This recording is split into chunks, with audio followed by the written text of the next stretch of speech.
Crossover. Oh, killer crossover. Just crossover. It just crossed him over nastily. Another victim to the crossovers. Cross him up and sit him down. All right, time for the crossovers, powered by Everlevel Concrete Repair in Omaha at everlevelconcrete.com. Everlevel.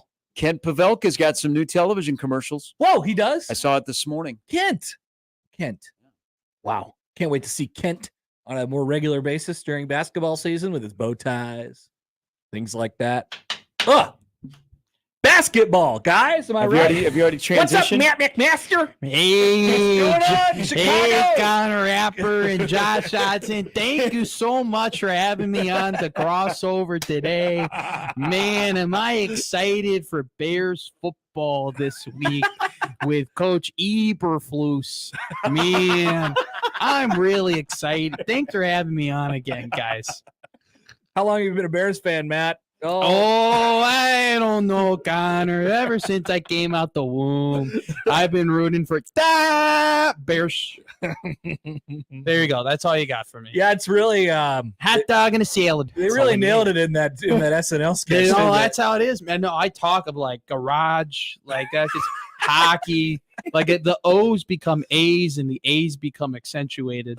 I like to think that the Chicago accent is a drunk cousin of the Canadian accent. I like to think it's a little bit more. I can see that. It really it's a drunk. It's like the uncle at a barbecue with too many Modelo's. You know. I hear Chicago people sometimes say Chicago like Chicago.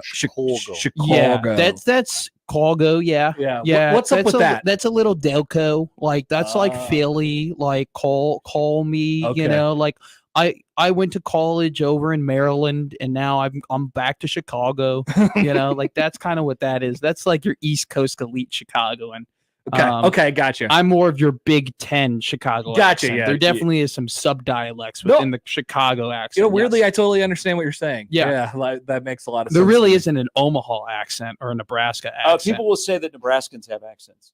Really? Yeah, well, which I don't. They're wrong. I don't see it. When I moved to a different part of this country, they're like, "What do you sound like that?" From? But what were you in Midwestern? You were Florida, right? They got accents over there. Like they talk high over there all the time. New York accents. Yeah, they got Boston accents. They got New York accents. I mean, they speak English. Hey, those are my. And people. then there is part of it is the South, so you've got the Southern accent. Depending on where you're at. Yeah. Not to sound like an accent expert because I have a pronounced one, but I don't think there's a Nebraska accent, which is a good thing. You guys are well spoken, like you actually went to school. Normal, you know, normal people. You don't associate yourself with us.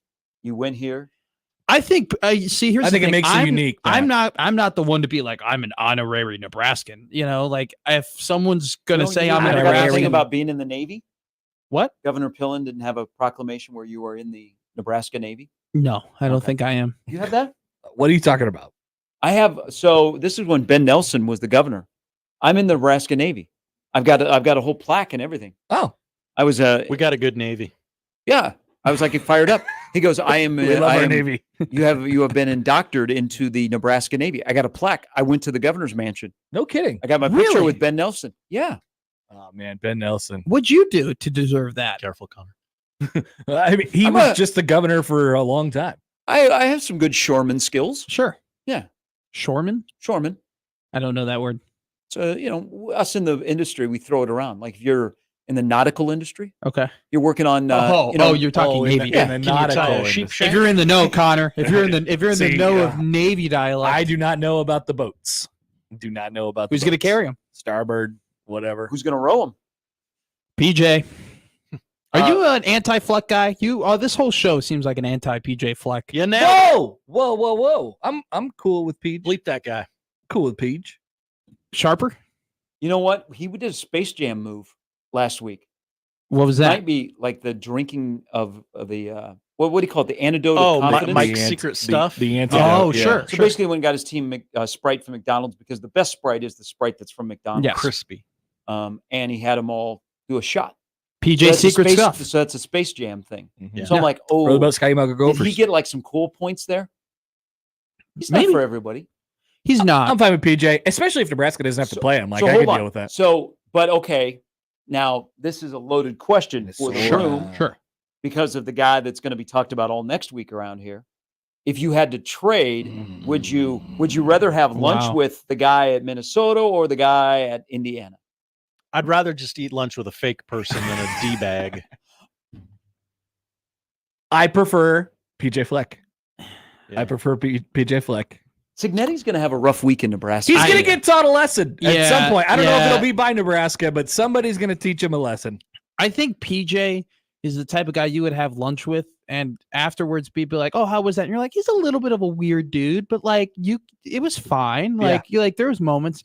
I think I would leave mid lunch with Signetti. Like I think I would just be like, "I don't want a beer anymore." Why is this guy talking about himself so much? like why? Okay, man. Like cool. Like good, great for you. Like PJ would just say that he loves everything. yes. He's like, I love that. I love that. That's elite. I love that. PJ would try and solve your life, and Signetti would try and tell you how much better his is than yours. The one-upper guy? Yes. We all have that friend. Oh, I love that. Have you seen that guy on Instagram? Like he does like the skits where he's like he one ups you, and it's so funny. It's like I have not. yeah. No, it's a little tech company, huh? Yeah, you know, I invested in Maurice. What was that name again? Microsoft. Yeah, Microsoft. I helped.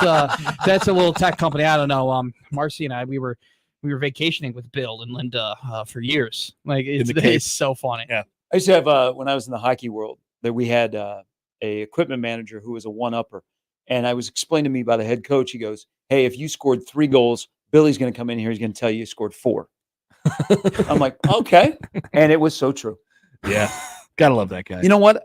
Hey, Billy, before I came here and started doing the games, I solved cancer. And he's like, I brought World War II to an end. We all know that guy. How are you feeling about your Royals?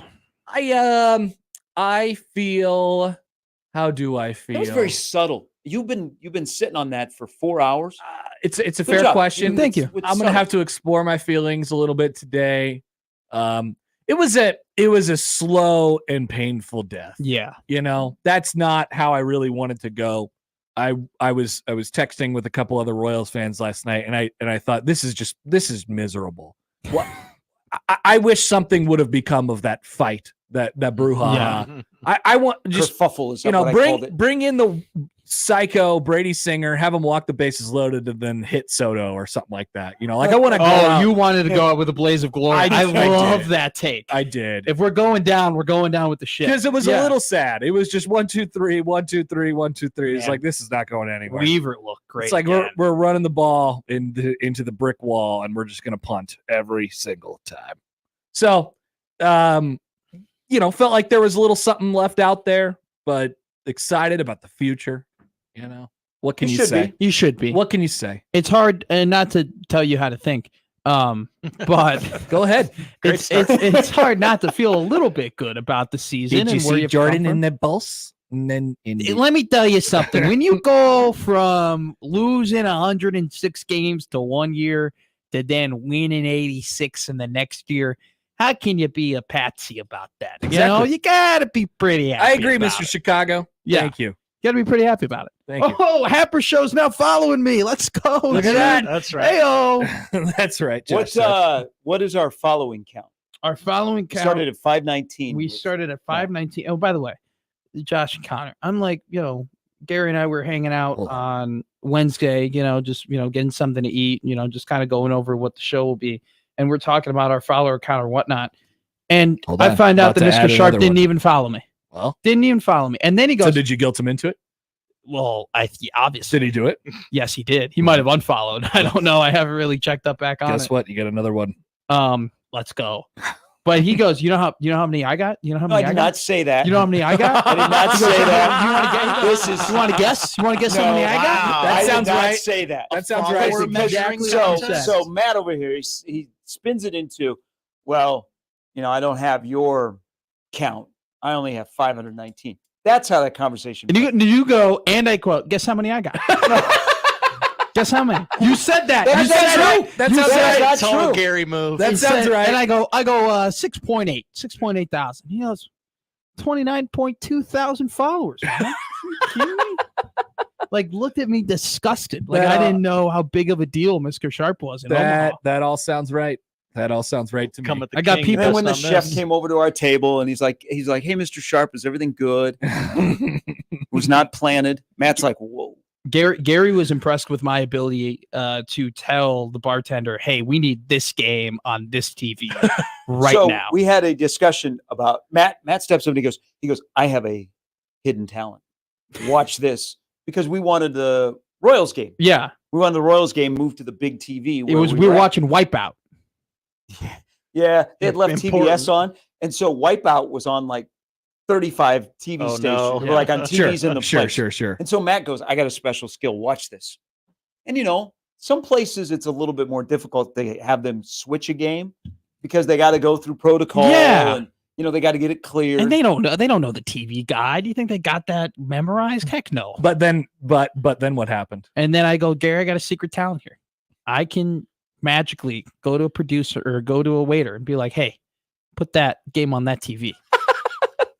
And we had It's a very normal thing to we do. have but there are some people who get like uncomfortable when I do it amongst my friends. Like they don't want to bother the waiter and make it a big deal and like act like you're throwing your weight around and you're the TVs We are. need a little bit of that around here. You need a little bit of attitude. we're a Someone's got to do it. a little Nebraska nice. Nice. But it gets a giveaway because Maybe there's somebody in there that wants to watch Wipeout. the voice and the accent. Like, you think we can get the Royals game there? And this young waitress, she was like, "Yeah, I'll see what I can do." And so he's like, "Thank you." You were talking like I was in the Bronx Tale. Like that was like your impression of me there for a second. Yeah. Like So that. So my dad grew up in. Connor's familiar with this area, Westchester County, just outside of New York City. So my dad's got an accent, but I never picked it up. I never lived there. Those people got away with people. They got away So there are they got away certain with words people. that I have like a East Coast accent. Yeah. I'd have no idea how I got it. Say idea. Idea? Okay. So hot Is it- dog. Idea. Is it better? Basketball. Is it better to be loved or feared? That's a You good gotta- idea. You get away with people, man. Is that a poll question? We'll put it on there. So she's like, "I'll see what I can do." And he's like, No, thank you. Go. Yeah. Go. Get it done. ahead. You Get gotta- ahead. Yeah, Go ahead. You gotta How's your listen. mother? I'm from Chicago. They Tell your could. mother I said hello. You did a good thing for a bad man. I did a good thing, right, Dad? I did a good thing. Yeah, Gary, you do say Illinois. You do Okay, say and- Illinois, and, and- I've been holding the tongue. What's I've been up with holding that? the tongue. Yeah, get him. Okay, so I gotta Get him. So Illinois, Wisconsin. What the hell is that? so it's That's a little, not anything. That's a little bit of an accent. That's a bad cough. That's So what that I got to is. tell you. So the story behind Illinois, and I just caught myself, so I said it properly. Yeah, you there. said it probably there. Close.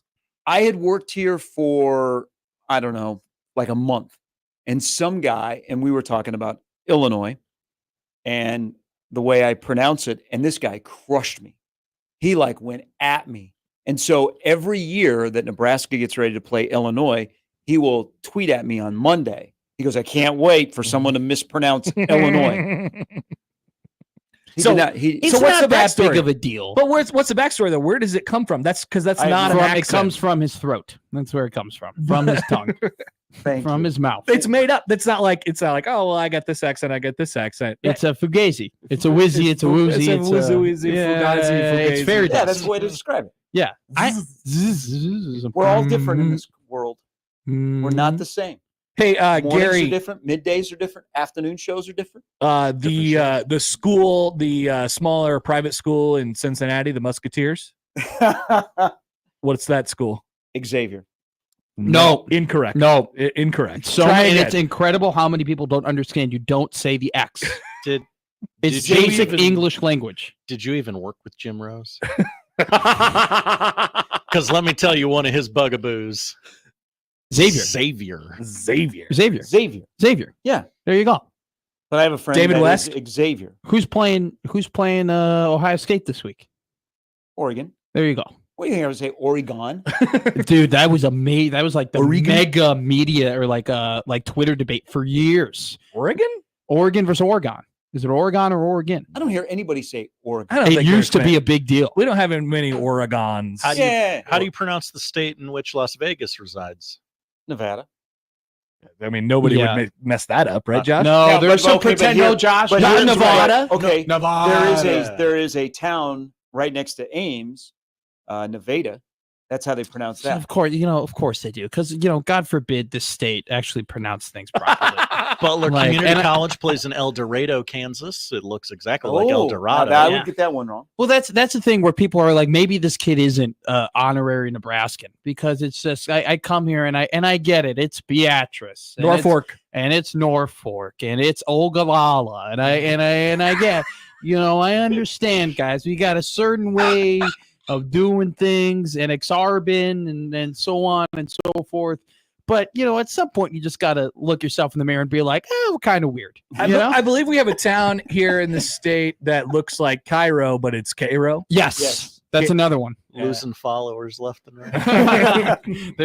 There's a riot right now in the YouTube.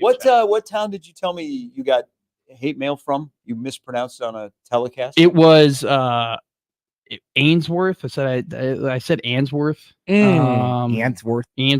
But that was more like Chicago mess up than it was like I don't know how to read. Yeah,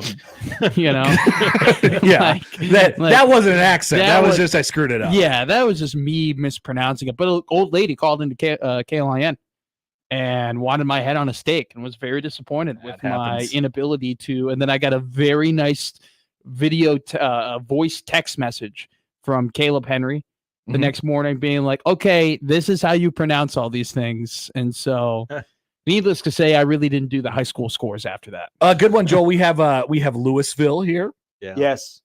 Is it spelled like Louisville? It is Louisville. Louisville. Louisville. And you have to be careful because if you mispronounce it, they are very particular. I'm trying to think of other ones. There's a couple more that I'm missing. Where's Jordan Larson from? Oh, Kearney and Carney. Did you get Carney right the I first know. time? Messed it. Kearney. What? Heard that a lot. It was But like Nebraska- you look at it, ear to ear. It was messed up. It was messed up several times last year. Heinrich Harberg Yes. was the quarterback. He was from Kearney. Oh, yeah. Kearney's another one. Yeah. Yeah. Carney. I think that's it. I think we knocked that out. So Hupper. Hooper. Okay. Looks like Hooper. Oh, wasn't okay. it Joe Buck waxing poetic about Cam Jurgens? Yeah. And then all of a sudden Beatrice came into play. Oof. Pronounced. He said, how did Beatrice. he said Beatrice. Yep. But you can't get mad. You can't get mad at that. Come on, guys. Like you got to know you're in the minority. Well, you could in that ask. regard. You could ask. Yeah. It's like, if I'm going to do this, Sure. what am I going to do? You know what? It will never be as bad though as when what's that guy's name? Gus Johnson, Bo Rigger. Bo Richter. There goes Bo Richter. Not even. Such a good Gus Johnson. Not. It's really not that hard. You got barbecue back there. Football. Fox. Yeah. Joel, Maserati Mar. the American girl. And a guy who Jenny Tag. and a guy who has never done a Nebraska win will be high above the field on Saturday. Yeah, unfortunately, he won't be able to see the field because he can't see. That is true. Is Costas doing the Indiana game? Yeah, he can't see either, it appears. Costas would be great doing a Nebraska football game because his knowledge is so limited of way back in the past Sure. that all he would do is wax poetic about the 90s. Well, I mean, he I like did. this guy. He had the speech in the lead into the speech in '97. Yeah, That's right. you would think that his current baseball knowledge would be better, but he relies a lot on like 15 years back. It's I don't know. Bob Costas might be your classic Cowboys, Lakers, Yankees, type fan. I would think so. I think he just roots for the big brands. He'd be great on the Mike Greenberg show. Oh, I'm sure he's made appearances. He's got to. I'm sure. I'm sure Greeny would Greeny's love on a hill arguing for Bobby. name. Got an email from Matt. There's a town in Iowa that looks like Brooklyn, but it is Brookline. Oh, I don't like that. That doesn't even make any sense. I'm trying to think if there's Believe any that is over by Illinois Iowa ones. City. Really? It's on the other side. Who cares? Yeah, I can't. In Illinois, like thinking of all It's at the the east of 35. Doesn't matter to me. doesn't matter. Don't care. Don't care. Get out of here. Get out of here. No, like Illinois, we're normal over there. Like Itasca, Kankakee, Aurora, That's normal. He's a normal Like player. no, but they're all spelled like Kankakee spelled Knkkeekee. Do the Chicago people know how to pronounce the various Wisconsin towns? Waukesha. Oh, I love Oshkosh, Waukesha, Watoma, even like the Minnetonka. Like Where was the guy? Remember that show that everybody loved on Netflix, the murderer show? Gonna have to be more specific. Making a murderer, right? Yes. Yes. Oh, and they were up Yeah. in Wisconsin. Anatomawalk or Am I gonna something. miss Onomawalk, WrestleMania? Onomawalk, and Fond du Lac. Fond du Lac. That's how it's spelled. I like Kenosha. Kenosha's that's a classic. I applied for that Kenosha baseball job for maybe 4 years in a row and never got an email Sad. or interview back. Jeez. It was tough. Can you believe it? Can you believe it? They would You have know? just on the interview. They would have just probably asked you how to pronounce the various Wisconsin towns. Yeah, we're up in Fond du Lac for the weekend. My buddy's in the chat right now. He goes, Matt made our waiter change 3 TVs last night. That is, by the way, not a joke, because then now here's the You gotta have that guy. here's the controversial part though. I made them flip the order of the TVs. Oh, Like I wanted, Now like that's a I lot was of work. like, hey, I know it's on this one. Now I might get some like people who hate me now. I know it's on this one, but can we move that one to there, so that way we got the 2 baseball games and the football game all correlated in a little box, as opposed to like JMU and Coastal Carolina were right in the middle. So you needed it. You needed it on the. It just the was. peripheral. It was a sore thumb. I wanted to go boom, boom, boom. So I made them flip. I made Hey, them now put listen the to me. game Come on up and here then and flip listen the to me. I TV. want to go boom, boom, boom. You got to understand it. Some people may not like that. So what happens when you go to a restaurant and you ordered Brussels sprouts as a side and you get green beans? I eat them. Really? Yeah, You I'm don't just. say, now listen, honey. I ordered Brussels sprouts. I understand you're busy back there, but I want what I paid for. Okay, so you I eat the green appreciate beans. eat the green beans. I- I'm too embarrassed to send something back. Okay. Oh yeah, Embarrassed or afraid. I send it back. I never send it back. The only thing I'll ever send back is steak. now Like if it's too cooked. this Yeah. person in our YouTube chat has added. Not only that, but then he decided we just needed to move bars and watch somewhere else. So listen, you Whoa, got whoa, the they you got moved the and then you TVs moved? changed and then you just left. They weren't playing the audio over the bar. They were playing country music. All right, this place isn't And for me. so, and there was this guy who was kind of lonely and trying to like make friends with us or whatever. And it was just kind of bothering me. And we had gotten our checks and we were done eating. So we were at Legends, which was a great place, great spot. Really enjoyed it. I had their wings grilled and everything. Not Love that the this staff. is, but it was nice. And then I was like, man, I kind of want to be able to hear the audio of like the commentary. So we went to Paulie's and just sat down at Paulie's. Paulie's is a great spot, right in front of the bar, and just had the 3. And by the way, we had bang, bang, bang, 3 TVs right there. Could hear the audio. Great time. Mm. I called an audible. Yeah. Omaha, as one might say. Sometimes you got to do it that way. By the way, I it wasn't the 97, it was the 94 when Osborne won his first one, when Costas went on the long soliloquy. And OJ was on the sidelines Oh yeah. in his shoes. What a time. Bob Costas. Isotoners? He got a call from OJ that day, didn't he? Mhm. Isn't that the story? While he was driving in the Bronco down the road very slowly. Called Bob Costas. Costas was working the Hey Bob. finals game. And Costas goes, "It's not your fault, OJ. It's not your fault. Not your It's fault. not Giancarlo's fault. Not his fault. She just slipped and fell." Got a text. Matt McMaster sounding like John Taffer. Yeah. Get out of my bar! Get out of my bar. Get out of my bar! This is a disaster. Shut it down. That show is awesome. That show is so good. I've always said I like a bar before John Taffer goes there. Mm. Like my favorite types of bars are the like, it's crappy, they mix them terrible, it's $3, it's disgusting. Yeah. There's a reason the tacos are $1.50. Tetanus everywhere. Yeah, I mean the rats are running around on the floor, but that's the type of bar I like. the food's good though. The food's great. Probably got fungi in It's it. not what you ordered, but it's good. It's good. Didn't they do a bar in Bellevue? They've done a couple in Omaha, I think. Have they? Yeah. This is probably 4 or Yeah. 5 years ago. They were in Bellevue. Yeah. And I don't know if that bar even exists. John Taffer. What a guy. Shut it down. Shut it down. John Taffer, I saw a clip one time. John Taffer was talking about how important it was that he had a private jet. He was like, listen to me. This is the best investment you're ever going to make in your life. Like, John, I don't know who you're talking to. I don't know who you think's listening to this podcast. And he was like, listen, you got to get a private jet. He invented DirecTV or Sunday Ticket. John Taffer did? Yeah. What's the story there, Josh? He was hosting a bar and he wanted access to every game All for the his games. customers, and that did not exist. So he called DirecTV and was like, look, this is what I want to do.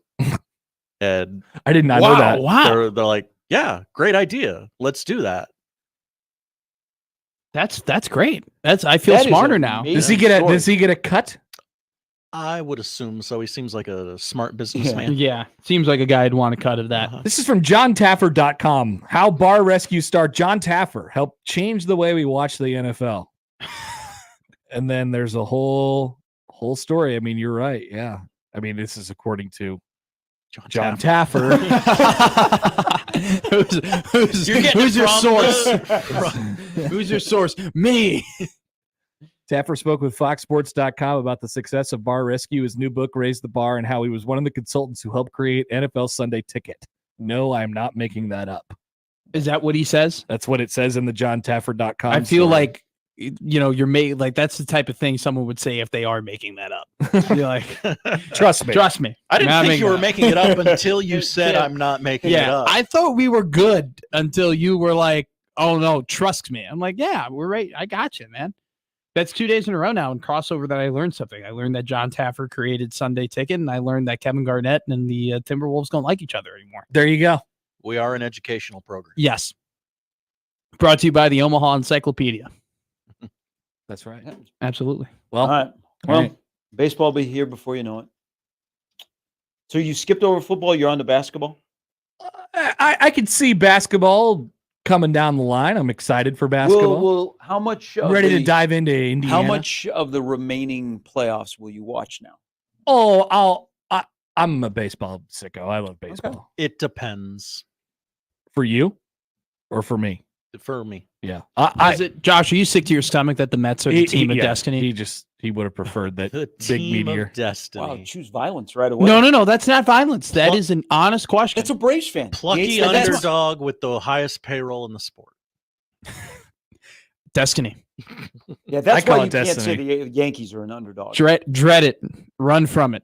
Cohen still arrives. If we do get the Subway Series, which we might get Four the wins away. we might get the Seems very possible. we might get the Subway Series. I don't know. They might have to have Costas do it. I don't What? know. Oh. What? He wouldn't know what to do. He would do prep on no teams that have no bias.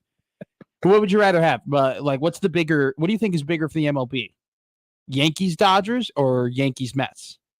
Yankees Dodgers. Yankees Dodgers could get Shohei. Yeah. And you get Judge and Shohei. Mhm. Yeah, probably.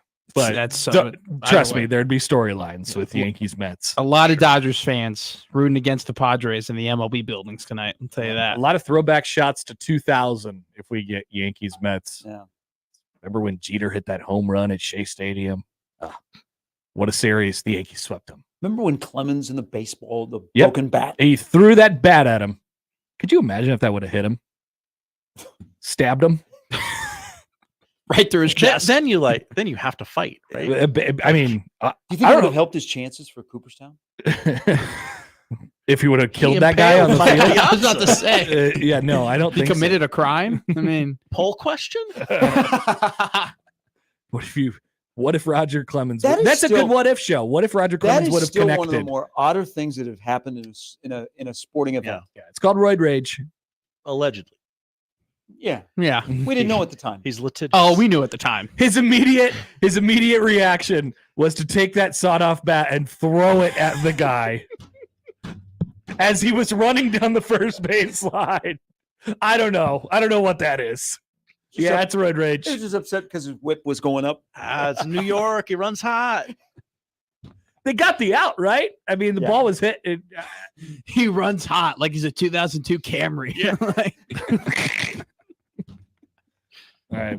You guys enjoy. have a Matt, good this has weekend. been a great pleasure. Thank you, Connor. I appreciate it as well. It's been a ton of fun. Give my best to your family. I will. I will. Thank you much. All right. That's the crossover powered by Everlevel Concrete Repair in Omaha at everlevelconcrete.com. We'll start things off next.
It's the Connor Happer Show. Are we sure we want to do this? Could you, make an announcement that we're ready? It's the Connor Happer Show on 1620, The Zone.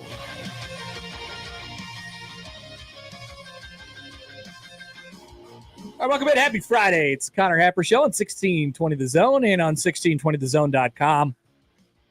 Connor Happer, Josh Johnson with you. Josh is still grunting the slate. He's Good ready. slate. He's ready to grunt the slate this weekend. Good slate. All right, now we're still on Hoda and Jenna. I'm going to turn it over to MLB Network, Ooh, but wow. I'm not going to like what I see. No. But I'm not going to be one of those guys, Josh, who just pretends baseball doesn't exist when my team gets eliminated. I'm in it for the love of the game. All right. I like that about you. Now, I did immediately get a little triggered this morning, and I'll tell you why. I received an email from MLBshop.com. Oh, no. And it said, your order is out for delivery. That's this morning. Incredible. Not yesterday, not the day before. Keep in mind, I ordered this the last Saturday of the regular season after the Royals clinched. I was like, I'm getting some playoff stuff. It's live. And it's going to arrive on my doorstep today or tomorrow or, whenever they get it out. And it will not make me happy, but I'll have a new hat. But I'll have no reason to ever wear the shirt ever. You're October ready. Is that what it says? October ready. It does say October ready. I was October ready. I am now October eliminated. Maybe if it just said MLB playoffs 2024, I'd be excited about it. I would be like, okay, I just commemorate the fact that they were in the playoffs, and I can just say I'm an MLB fan. I think I probably have to send back the shirt. You can wear that shirt when you go to the pumpkin patch because you're October ready. I'm here. But it says Royals on it. I'm at the patch. I'm October ready. Yeah, maybe I'll change. Maybe I'll dye it a different color and put a pumpkin on it or something like that. And I walk into the patches like I'm ready. October ready. This is me. Yeah, I might have to send the shirt back. The hat I'm gonna keep. Okay. To commemorate the postseason. It's got the postseason patch on it. And don't cry because it's over. Smile because it happened. I'm going to try. We'll discuss the end to the Royals season and the continuation of the Yankees season from last night. Today on the show, we will also talk about the Big Ten this weekend. Narratives abound in the Big Ten this weekend. Huge games coming up with Ohio State and Oregon, with Penn State and USC, and even with Washington and Iowa. Even with Washington and Iowa. That's a big game. I'd qualify that as a big game, Josh. What narrative could you possibly glean from that game? The leaders of, I'll tell you during the show today. The leaders of our college sports landscape, Tony Petitti, Greg Sankey, have some things they'd like to say as they had a big old meeting, a big old summit in Nashville. Oh, bosses love meetings. They have seen the plans, and spoiler alert, they don't love the plans. So we'll discuss what that means for college football as we go on throughout the show today. A lot of chatter today about a certain result in high school football last night in Lincoln. Couldn't care less. Oh, couldn't care less. Breaking, good team, good at football. For whatever reason, these are the topics that fire people up. These are the topics that fire people up. What do we do? Because we have, we have quite the tilt of power right now at the top of football and Class A. Oh, I thought you meant you and I have quite the power. We don't have any of it. Damn it. We are just people who talk about this. All right. Because our listeners like to hear about it. Can't believe you don't care, Josh. You don't care about the youth of our nation. I feel it's my duty at this point to remind everyone the Nebraska Cornhuskers are 5-1. Yeah, but they don't play this weekend. High school football. So bleep them. They don't play. We're going to focus our attention on Mr. Signetti next week, okay? He'll be in the crosshairs next week. Today it's the NSAA. Those rubes. Also coming up, we'll talk to Brian Munson at the top of the hour. Nebraska coaches stopped by a high school football game not in the state this week that might be of note. Steven M Sipple will join the show. We'll ask how he's going to spend his bye, and we'll still do keys and peas. Our picks for the weekend, obviously, where we'll pick the biggest 5 college football games, but we'll also have your keys to a successful bye week. All right. Oh, we got keys still. We got keys. Okay. I huge. got one for you that might be a little bit off the board. I tend to look at things in a little bit of a different way. That's why you sit where you sit and I sit where I sit. A little bit off the board. So I have a key for you that will make your bye week fulfilled. One specific one. I have 2 more. 3 keys as usual, Josh. But one specific key. 3 keys. One of them good. It's hidden. It's hidden, but it will determine the success of your bye weekend. You got a little bit more time on your hands this weekend, and I'm gonna tell you how to use that time most efficiently. So that is coming up on today's show. That's the lineup powered by the Rooferees at John Higgins Weather Guard. I want to hear from you guys. 402-951-1620 on the 42 Degrees Source hotline. You can call or text that number. Tweet at Happer Show at Connor Happer on the JTech Construction Zone Twitter feed. Email Connor or Josh O at 1620thezone.com. on the Equitable Bank Zone inbox. And good morning to those of you who are in the YouTube chat. A lot of commentary in the YouTube chat. You guys are disgusting, and I love you. You're my people. Yeah. People are trying to get other local media personalities to come out of the woodwork and jump in the chat. Maybe they will. Who knows? There's no way the local media knows how to jump into our chat. Oh, they know. Okay. They've seen the chat. They know what happens in here. Okay. But, people trying to spark some flames in there, and sometimes it works. Their flame emojis are letters and words today. Flame emojis in the chat would be awesome. So you could watch us on 1620 The Zone TV's YouTube, or of course, conveniently located on zonetv.live. All right, that's the setup for the show. We'll talk a little bit about the baseball when we return. Munson at the top of the hour. The future of the sport. We have big topics today. And a topic that Josh doesn't care about. High school football. Hey, I go where the show goes. Yeah, but he doesn't care. So just know before he has an opinion on it, because you inevitably will have an opinion on it. Oh, I'm not going to shut up, if that's what you're asking. Yeah. So that will be coming up today during the show as well. We're off and running on a Friday, a lovely Friday, in front of the second weekend in October. We don't get a lot of these. We get one a year. We're gonna get rewarded with some nice weather this weekend, a little bit of that fall feeling, and then the bye on top of it. Like I said, we're gonna tell you how to make the best of your time this weekend in our key segment later on in the show. Off and running on a Friday. It's the Connor Happer Show on 1620 The Zone.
Yeah, just pain. It was pain everywhere.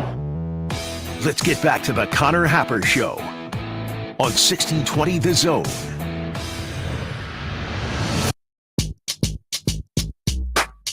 Got a comment on the YouTube, among many comments on the YouTube. It's Jefferson Steelflex. Oh, hello, Jefferson. You guys should do a show at Valas. Carve some kins and drink some cides. Carve in some kins with the Connor Happer Show. Could be a thing. I don't like that tagline. Carve some kins. Carve some kins. Why not? Why not carve some kins? Well, with or without the Connor Happer Show, we'd invite you to carve some kins at the at Valas Pumpkin Patch. And in fact, we can get you in for freezies, as Jefferson Steelflex would say. Sideys, kins, and freezies. 1620thezone.com right now has an online only chance for you to score free passes into Valas Pumpkin Patch. You can carve some kins. You could take a picture on the big chair. You could drink some cides. You can eat some fresh pies. You can get a turkey leg and take a picture with it. Hell yeah. You could eat a gigantic bag of kettle corn. All at the patch. Valas, that is. And we want you to get in for free. Head online, 1620thezone.com right now for your chance. You're going to want those in the coming weeks as people continue to get the itch to head out to the patch. Biggest weekend for the patch, right? Probably. I would imagine so. This or next, right? I know Nebraska's got a football game next weekend. People are really starting to feel it now. Yeah. You could smell it. It's in the air. Getting a little crisper. Nebraska's on a bye or an idle if you prefer. I don't really know why we care, but some people care. It's patch season. Joel writes in. Hi, Joel. So is Jefferson Steelflex Nick Grimm's burner? Cides and carving some kins? Okay. We'll have to look into that. All right. Last night baseball. So I explained a little bit to our guy, Matt McMaster. I like that guy. I do too. I like him quite a bit. The feeling, the emotions that I have today and that I had last night, it was sort of like a slow, painful death march. You know, I never got the sense that there was this magical moment that was coming. What if the wind was blowing out though? Oh man. If the wind was blowing out, then Kyle Isbell would be my hero. It would. Sort of felt like how I assume Baltimore felt after the wild card round. Just, Kansas City waits this time for playoff baseball, and they get 2 games, and you have a chance to win the series. You're tied 1-1 coming back to Kansas City. You've stolen the home field advantage away. It's like, whoa, we got a real chance to do it here. And the crowds were locked in at the start, but just never really got off the ground at all. Outside of a few fleeting moments, crowd was never a factor. That's kind of how it was in Baltimore in the wild card round. And I never really felt like I said, I never really felt like it was going to get wacky. Just wasn't enough there for the Royals. And so, I was watching all the post-game press conferences last night, and of course the overwhelming feeling from the Kansas City side of things is, hey man, this is just the beginning. We got Bobby, we got Vinny. We're gonna get there. Bobby promised you a World Series every year. He promised. He said, "Hey, this is the deal now. We're gonna go to the playoffs every year." And I hope that is the case. I don't know. I'm not sure that they'll be I wonder who will be the favorite to win that division. A lot of offseason obviously ahead of us. The Royals probably should be interested in acquiring bats that are useful, especially in the postseason. Maybe outfield bats that are useful, or just bats in general. Anybody that could hit. I mean, the offense went dormant for basically the last month of the season. Didn't help that Vinny Pasquantino missed the whole thing. Basically. Call up Jack Noquet. Jack, I would like to see him hit last night. Just bring him up for sure. Put him in there. I don't know. Bring him up from the Arizona Fall League and have him hit in a playoff game. Why not? It wouldn't have gone much worse than some of the other at-bats went. But yeah, so my emotions are, I don't know. I don't feel rage. I do feel sadness that it's over, because you always get when you get to the chance to go to the playoffs, you want to go all the way. And so I don't know, Josh, how should I feel today? Do you think I'm reacting to this appropriately? Yeah, absolutely. I think it doesn't help that it's the Yankees. Ultimately, you are a team that lost 100 games last year. How far could you reasonably think to go? Sure, you would have liked to have played better in the ALDS, but you're very reasonable, which is good for your life and everyone around you, bad for the show. Oh, okay. Do you want me to be angry? What'd you think of Bobby Witt Jr. doing the Stephon Diggs and just hanging out in the on the top step of the dugout for about 20 minutes afterwards? I was okay with it. And he's a young guy. And then Costas and Darling had to explain to me why someone does that. And I'm like, I've watched sports before, gentlemen. Hey, did you see that? I mean, I wonder why they do that. Thank you, Bob. Let me tell you why this happens. Thank you, Bob, for explaining that to me. I appreciate that. So yeah, mini brouhaha. And I kind of almost wish, like I said in the crossover, I kind of almost wish that went a little bit out in a blaze of glory. Like there were punches thrown. So Jazz Chisholm ends up nearly escalating things to a fight last night. I'll say this. I'm not going to be a Homer Royals fan here. Michael Garcia, he went in late. He went in high. And then he, as everybody had been doing, apparently this is now a baseball thing where everyone just stares all the time. We just love staring. And so he walks off the field very slowly. Anthony Volpe gives him the little pat on the back. And then Jazz Chisholm comes in and tries to kind of escalate things and have his guys back and stuff like that. I think everybody's kind of in the wrong in that situation. I even saw Alex Verdugo, coming in from the outfield yelling, "Hey, look, it's fine. We got this. All right. Everybody just kind of clear out, calm down here. We don't need to clear this. We don't need to clear the benches in the bullpen."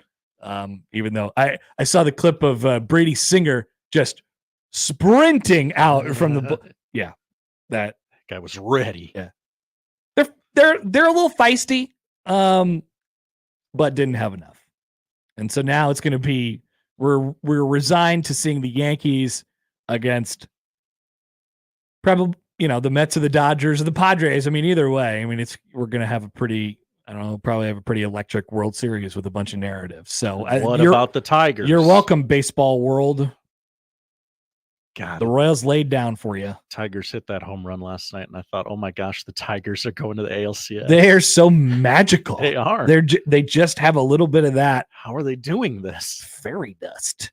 They got a little bit of that to them. Mm-hmm. And they got Tarik Skubal going into Game 5 tomorrow. And I get the sense that Cleveland doesn't like him very much after he screamed all across the board in Game 2. Fiery. Yeah.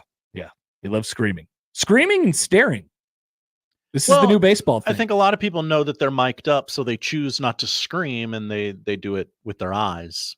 Yeah. They drop F-bombs with their eyes. Sometimes those guttural screams, they really get people going. Mm-hmm. Tonight, we have a Game 5 in the NLDS between the Padres and the Dodgers.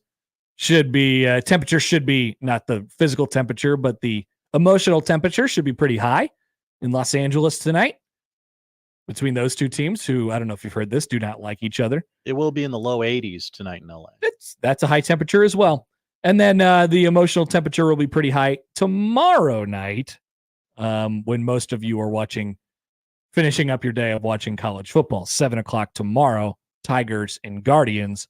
Can anyone get to Tarik Skubal, the AL Cy Young award winner, which Josh will happily cash in on in a matter of weeks? Cash it. Yeah. Why do we have to wait so long for those those regular season awards? When do they come out? I think it's like November. Oh, because I appreciate that they do it after the postseason, or at least after the postseason has kind of started. We can make up our minds about these things because, like it or not, playoffs and their results, they dictate the narratives of the sport. But yeah, Tarik Skubal had the best regular season in baseball, and now he's having the best postseason. He's a one-man wrecking crew for the Tigers. If they get them to the ALCS with just him, and come on, Seriously, they don't have anybody else. I mean, they have a bunch of good pitchers, but you don't know any of their names. That is a heck of an accomplishment. And yes, he's going to win the Cy Young. Yes. I wonder if there's any odds even that are still out for that, or the votes have maybe been turned in. I'm sure the votes have turned in, so the betting might be canceled. But I believe I voted on Michael Harris in Atlanta to win the NL Rookie of the Year last year, 2 years ago, and I don't believe it cashed until November. Wow. Because MLB Network uses it for like a week of content after the World That's Series. True. Nice football betting money for you, though. It is. If you can get it. Which I desperately need. As of September, let's see, I'm reading an article from September 2nd. September 2nd, this is before anyone actually knew about Tarik Skubal. He was minus 58.82. I don't know why that number's so specific to win the Cy Young. He's probably, I don't know, like minus 10,000 or so at the moment. So, yeah. Interesting text from Bullet Point Bob. Hey, BPB. When you do a segment where you have to say Jazz Chisholm 8 to 10 times, are you ever worried that you'll flip the first two letters in his name and say something different? Terrified. No, I'm not. But now that I think about it, maybe. I mean, he was in Florida for all those years, so I have practice saying the name Jazz Chisholm. Jazz Chisholm, Jazz Chisholm, Jazz Chisholm. And I'm sure you can go on YouTube and find people who have not navigated that landmine as well as Connor and myself. So when the Guardians and the Tigers win Game 1 in New York, Jazz Chisholm will say, "Well, they got lucky," and then he'll have a whole nother fan base that's against him. I appreciate a guy who really plays the heel and understands his role. He does. That seems to be his lot. Yeah, he's a perfect Yankee right now. Yeah, he's a perfect Yankee. Mm-hmm. All right, we're off and running here on a Friday. Let's talk to Brian Munson, talk some recruiting on the other side. Like I mentioned, Nebraska coaches took a pit stop in the Kansas City area this week to check on a certain somebody. We'll discuss that, what it looks like going forward. And maybe even this thought crossed my head this morning, because I think one of the things that, the talking point, I think, of December, after the regular season is over for Nebraska, obviously will be the transfer portal all across the sport and what holes you need to fill. Nebraska as how intriguing of a transfer portal destination might it be after this year? This is without knowing the results of the final 6 games, but they do have Dylan Raiola, Josh. I don't know if you remember, and they will have him next year. People do not forget. Okay. So maybe that makes Nebraska quite the attractive portal destination. We'll discuss all that and more with our Good Friday friend, Brian Munson of HuskerOnline.com. Coming up on the Connor Happer Show on 1620 The Zone.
Brian Munson.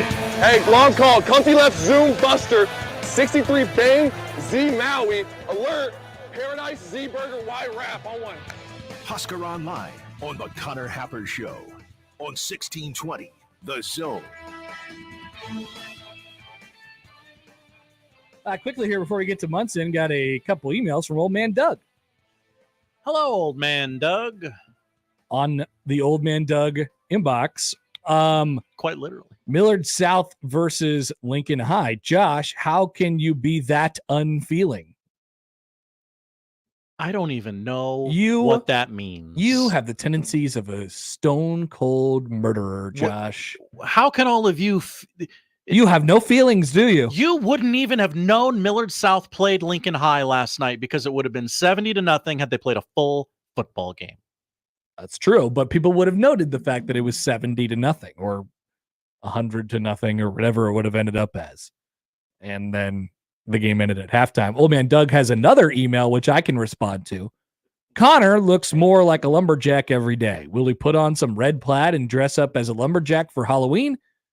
Will he let the beard get even grayer and dress up as Santa Claus? The world wants to know. I'll say this, Doug, as the grays and the white hairs begin to enter the foray of my chin more and more, I will not be using any sort of PEDs. You're not going to Ryan Day this? No, I'm gonna let it go the way it goes. Classic. And I'm not gonna shave. So I respect it. Whatever it is the way it is. If I need to be a lumberjack and I need to put some plaid on and like carry around a big old hammer or an axe or something like that, then that might just be what I have to be. I would love that for you.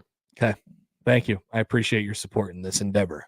We're joined now on the 42 Degrees of Source hotline by our good friend, Brian Munson, HuskerOnline.com. Hi, Munson. I thought that was my new intro as the grays and the whites enter into the conversation or enter into the studio today. I was like, man, I know I missed the first phone call today, but don't do this to me. I didn't need this lead into my weekend. No. We were our old man Doug was referencing the many, many and multiplying white hairs that have entered my beard and wondering how soon it might be before I look like Santa Claus. I tell you what, that's interesting because my goatee has definitely gone completely white Santa Claus time, but I don't have a ton of it on my head, like the gray hair in its sides. I look like the dude from Sopranos a little bit, like on the sides. They got the wings going on. Yeah, but for whatever reason, it goes to the beard first. I don't know what the science is there. Yeah, I don't know either. I've noticed that myself, and so if I'm doing like a no shave November kind of thing, boy, I tell you what, they're just like, why don't you leave it? You can just double as Saint Nick, or whatever. So yep, wherever that takes me, that's where I'll end up. I'll play my role as well as I possibly can. I got to be a star in my role. I'm there for your support, dude. Emotional support. You're entering into this part of your life, buddy. Just we shouldn't let you know we're there. That's the way it goes. Thank you. I appreciate that, Brian. So last week we talked about what might be on the horizon for Nebraska in the bye week from a recruiting standpoint.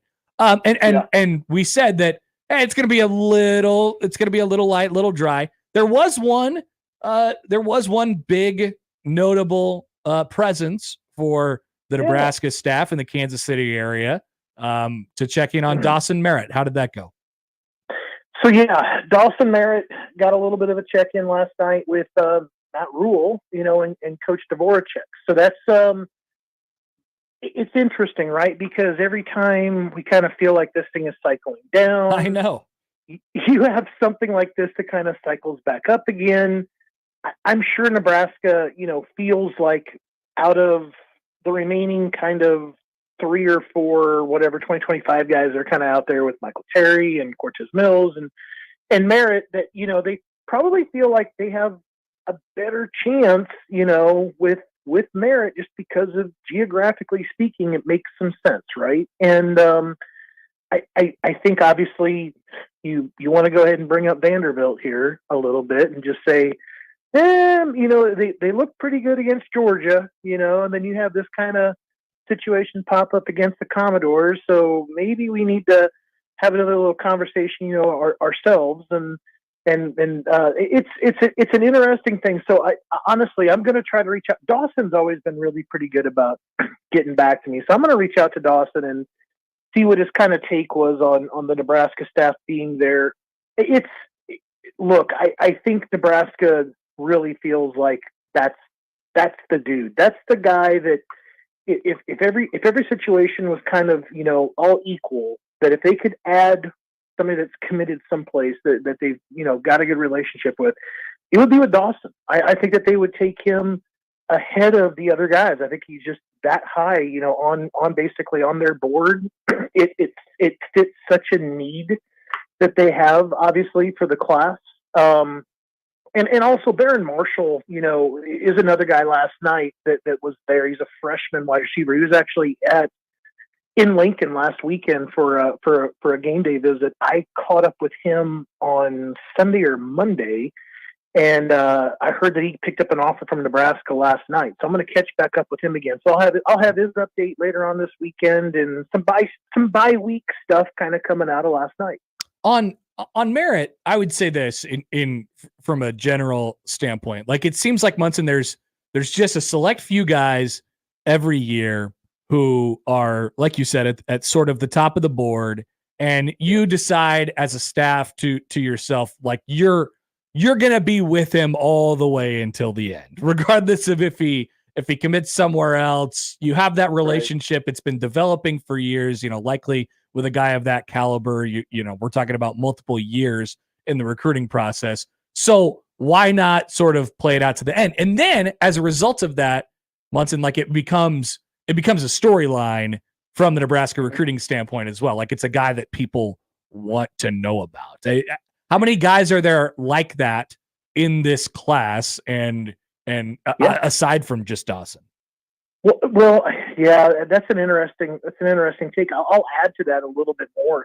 I think Nebraska also sees having to continue the relationship through them committing to another school for the potential that they bounce back. Sure.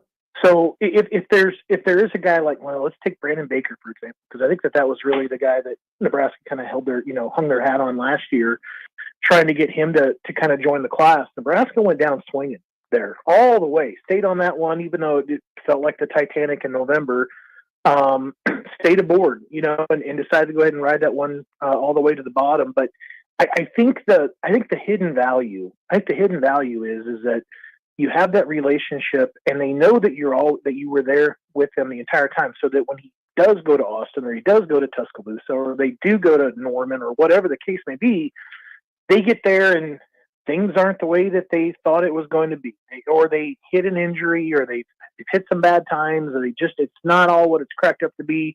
They could use a little bit of a change of scenery, and they had a great relationship with the Nebraska staff. I think that bounce back value is going to pay some dividends. I'm not going to say it's going to be with, Merritt or Mills or Baker or anybody like that necessarily.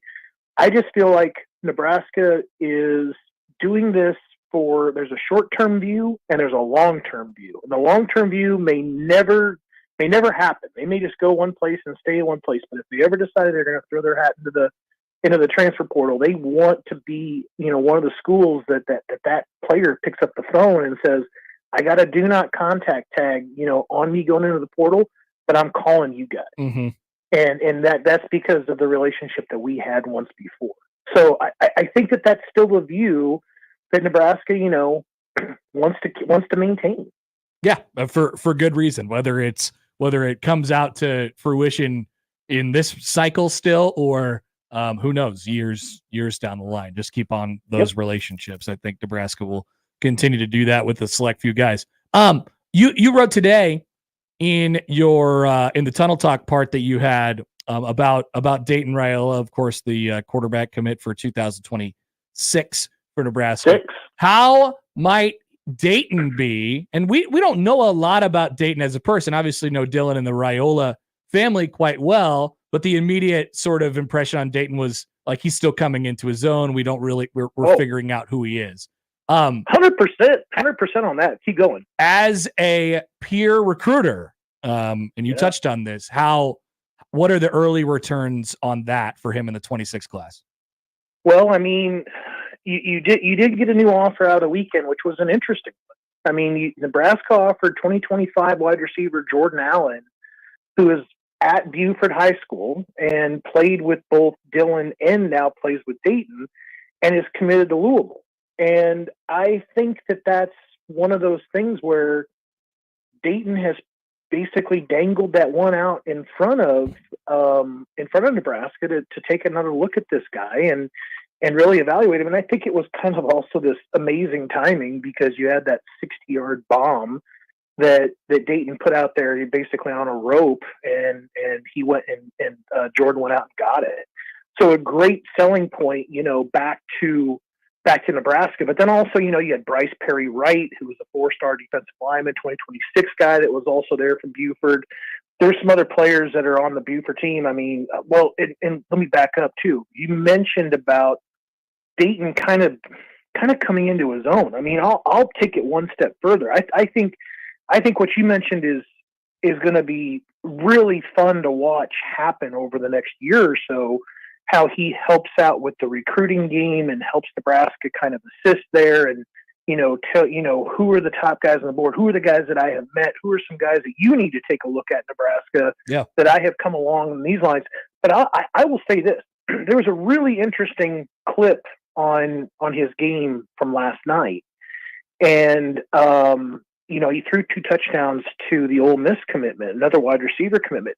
And it's really, you can see in the body language, I would say, even of Dayton, kind of comparing where things were at tentatively, him, really stepping up there, getting his first varsity action to where he's at now. This is a guy that's confidence is really shot through the roof. I mean, he's got his commitment behind him. He's really now focusing on, becoming the best player that he can possibly be. And now all of a sudden he's also figuring out like his recruiting legs with Nebraska. It's going to be fun because I think that there's really a maturity, kind of arc here that he's really shooting through. And it's going to be fun to see him take on that leadership role in the class and see how the guys respond. One other thing I wanted to ask you about Munson, I guess a couple more things. Brian Munson of Husker Online is with us. I was thinking about this morning, because we're at the halfway point and you look ahead to the last 6 games of the season, and then you start to think about, okay, how's this going to turn out? And I was asked this week, what might we be talking about in the month of December for Nebraska football? Yep. Obviously, you hope that we're talking about a bowl game and all that stuff.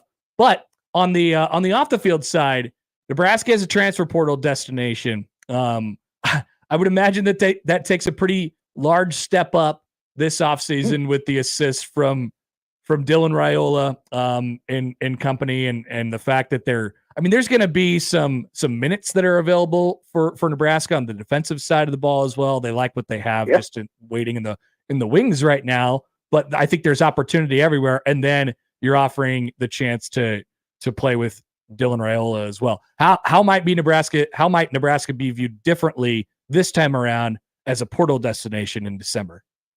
I totally agree with you. I mean, I think that Nebraska had a really compelling, kind of sales pitch with having Dylan last year to go get Banks and go get Mayor, and kind of put that in front of him to say, this is what we're going to have. I mean, this is the dude we're planning on rolling out there, in August, September. Watch this guy. Watch him work. This is a 5-star quarterback. But I think to your point, all the great national pub that Raiola has received this year and Nebraska's received this year, and how he's one of the most efficient quarterbacks, true freshman out there, all the other stuff he gets. I think what this now becomes, it's like, you've made a bowl game for the first time in I don't even know how many years, and now you want to go ahead and you're taking another step towards better and being a more successful program. And these are the things that we're now out there looking for. I think that this is what's really going to help you get into, being a little bit more successful, getting those offensive tackles, which I think are going to be a huge priority of this portal class, right? You're going to have to go out there and get at least one, if not two. I mean, I think that the one thing that's become very, very clear about everything that's happening so far this season is that the upfront work, the line work, it needs to take another step forward, particularly at those tackles positions and, and whatever else you need to do there at the inside guys as well. But they need to get tougher in the trenches. And I think to your point though, it's interesting because I think now you're kind of looking to just upgrade talent across the board. I think you have just those couple three needs. I think the defensive side of the football gets interesting, like you said, because there is going to be a lot of guys that obviously are going to be turning over and leaving the program, based on graduation. So how do you evaluate the guys that are on your current roster? Where are those holes at in terms of experience and talent to kind of keep that side of the football operating at that high level, and then get the tackles up? And then it's like, well, we don't need a running back, but if this guy were to be out there and we think he could be added to the room, that would be helpful. And then maybe it is another wide receiver, or maybe it is a position that you weren't necessarily thinking about, but they could be a difference maker for you somewhere else. So I think this is a really interesting year because they can finally, I think, sell that success back to the recruits. Yeah. It'll be interesting to see them try and cash in on whatever success they have this year. And then of course, kind of turning it forward as well. Munson, one more for you. Like, what else are we watching for on the recruiting side as the buy has come to an end? And I think a lot of it probably, especially if we're talking about the 25 class, probably centers around whatever success is yet to come or to be determined throughout the end of this year. What are the storylines that we're watching right now on the recruiting side of things? Well, we started seeing a new trickle out of offers for 2026 and 2027. So I'm going to continue to monitor that because there's another new group of players I think Nebraska would like to get them in to see a game. You got UCLA and Wisconsin still kind of, to finish out this season. And then maybe a couple of the guys that we've seen in the first half of the season get a chance to get back, to Lincoln, or we start talking to them about, they're going to bring you back out on a junior day or whatever. So I'm watching the new offers. I mean, obviously they picked up a wide receiver 2026 commitment in Devion Bonwell-Whitty. That's a huge get for Nebraska. Who else in the 2026 group is getting close to that? So looking at like the number of visits that those guys have kind of taken to Nebraska up to this point, where you feel like they might be ready to go ahead and commit as well if they take another trip this fall. So maybe 2 or 3 of those guys, and then getting this new group of 2026 offers to visit Lincoln this fall. All right, Munson, we appreciate it as always. We'll let you go. Enjoy your weekend, my friend. Happy bye week, buddy. We'll see you. Enjoy your bye, as they say. That's Brian Munson of HuskerOnline.com. Yeah, I'm curious. I mean, obviously a lot is to be determined on this season. And I was also thinking about it as Munson was answering the question. Maybe this is a total side topic. So to the first thing, Nebraska as a transfer portal destination, certainly very attractive. I would think this offseason, if they could say, hey, look, we've had success, and have you seen this guy? Send a couple, like maybe the thing that's missing is Dylan Raiola has a couple real highlights. The kids love the highlights, Josh. Oh, yeah, a little sizzle reel. Yeah, a couple real highlights to send out to everybody. Have you seen this throw? Don't you want to go play for this guy? Catch he balls. He can get you the ball like that. Exactly, 100%. So running back, wide receiver, Munson mentioned offensive tackle. Like, I think those are going to be spots where Nebraska kind of attacks it depending on how the rest of this season plays out. But I was also thinking about this, and I don't know what he said that sort of like tripped it in my head. Going to a bowl game, as I've talked about on this show, shouldn't be celebrated as this major accomplishment. Although it's certainly preferred to the alternative, Josh, which would be not going to a bowl game. That's right. This is a thing that we could talk about next week. If Nebraska wins next Saturday against Indiana, and they become bowl eligible, they are 6-1. Is the talking point about how they're bowl eligible? Because I sure as hell hope not. Or that they beat Indiana? It's that they beat Indiana and that they're 6-1 and they could potentially go like 9-3 or 10-2. That's the storyline. I would like to take a day to celebrate. You got that off your back. Good job. We could take 10 seconds. We could take 10 seconds left for it. I can guarantee you that we could do 10 seconds on that. Okay. We could say, nice job. You got 6. Now let's go get 8. Let's go get 9. Let's go get 10. Right? That's not, Rule will be asked about it in the post-game press conference. Hey, how does it feel? And you know what he'll say? He'll say, Yeah, I mean, we just won. We expected to go to a bowl Yeah, game. like, but he looks at things at the really, week to week sort of granular level. Like we won the football game. It's cool that we're 6-1. It's cool that we now get to go to a bowl game after the season ends, but we got 5 more big games and we think we can win them all. Like that's the story. You're in this totally weird place where, all right, we won 6 games. All right, we beat a ranked team. It was Indiana and Ohio State is next. Yeah, I'm not like this weird, I don't want to poo-poo the 6 win. day period where you're like, oh my gosh, are we good or are we not? I don't know. I don't want to poo-poo the win that Nebraska would theoretically be getting in this situation, but I will poo-poo the you're going to a bowl game. Congratulations, you're going. Like nobody celebrates getting bowl eligible on October 19th. Indiana did. No, they didn't. Why would they? They're 6-0. Their goal is to not go to a bowl game. It's to win all of their games. There was a graphic. They did a graphic, or Big Ten did them a graphic. Oh, okay. It was a Big Ten. Okay. I would think so. Yeah. I remember we're seeing bowl eligible. graphic. We're bowl eligible. All right, cool. We're also undefeated, and we have a chance to win all of our games this season, no matter how unlikely that might be. All right, we'll take a break. We'll come back, and I'd like to discuss the narratives in the Big Ten this weekend. I think there's a lot on the line for several Big Ten coaches, several Big Ten games. We'll highlight 3 in particular, the 3 biggest ones, and discuss what they mean situationally as they sort of play out on one side or the other. Of course, with the big one this week being Ohio State and Oregon. We'll be back after this on the Connor Happer Show on 1620 The Zone.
Connor Happer, Josh Odson with you on a Popcorn Friday.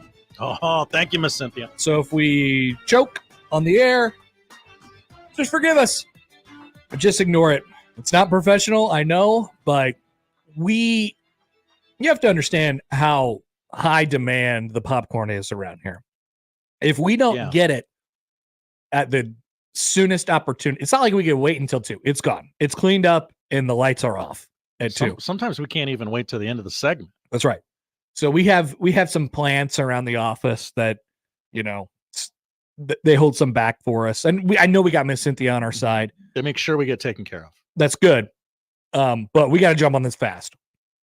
So sometimes that means choking on a little popcorn on the air. Right now, I'd normally be choking through an interview with Brian Christopherson. And normally the YouTube audience would have to watch me shovel popcorn in my mouth like a savage. But now you have to be like available. I do. And I'm happy to do so. All right, good. Narratives in the Big Ten this weekend. I want to highlight 3 Big Ten games, Josh. USC and Penn State. Let's start with them. Is this a bigger game for Lincoln Riley or James Franklin? This has been the narrative this week. I don't have that correct. Whoever loses is going to wish they won. Accurate. Because their fan base is going to go, really? You lost to that guy? I feel like it's a pretty important one for USC. Coming off that Minnesota loss, and they still have some tough challenges ahead. A Lincoln Riley coach team has only lost 3 games in conference once, and it was his first year at USC. And that didn't happen until November 11th, right? So your season takes, even with a 12-team playoff, and I think 3 is that kind of that delineation mark, right? You want to be on the right side of 3. You want to be on 2 or 1 or 0 losses, and then give yourself a chance at making the playoff, getting to the big dance.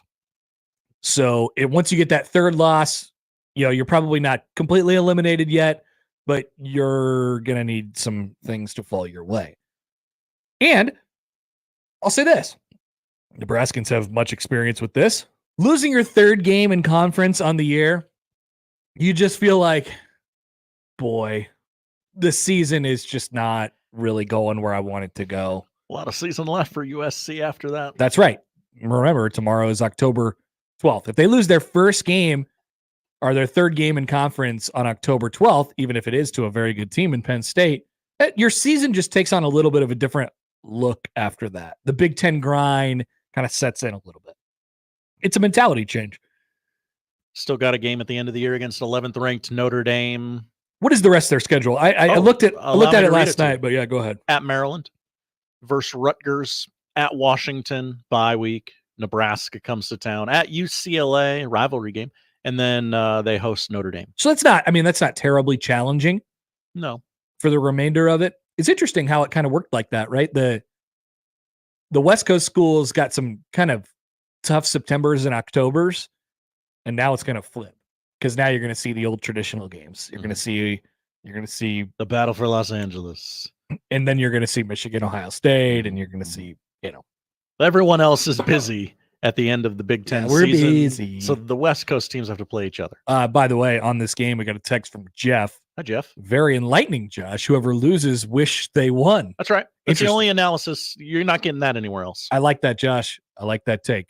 And then for Penn State, this is Penn State's opportunity. I mean, the claim for Penn State and the claim for others about Penn State is that the expanded playoff is most beneficial to them. It's them or Ole Miss, right? Right. It's the 3rd team in the Big Ten of the SEC. Mm-hmm. Ole Miss is a good one too.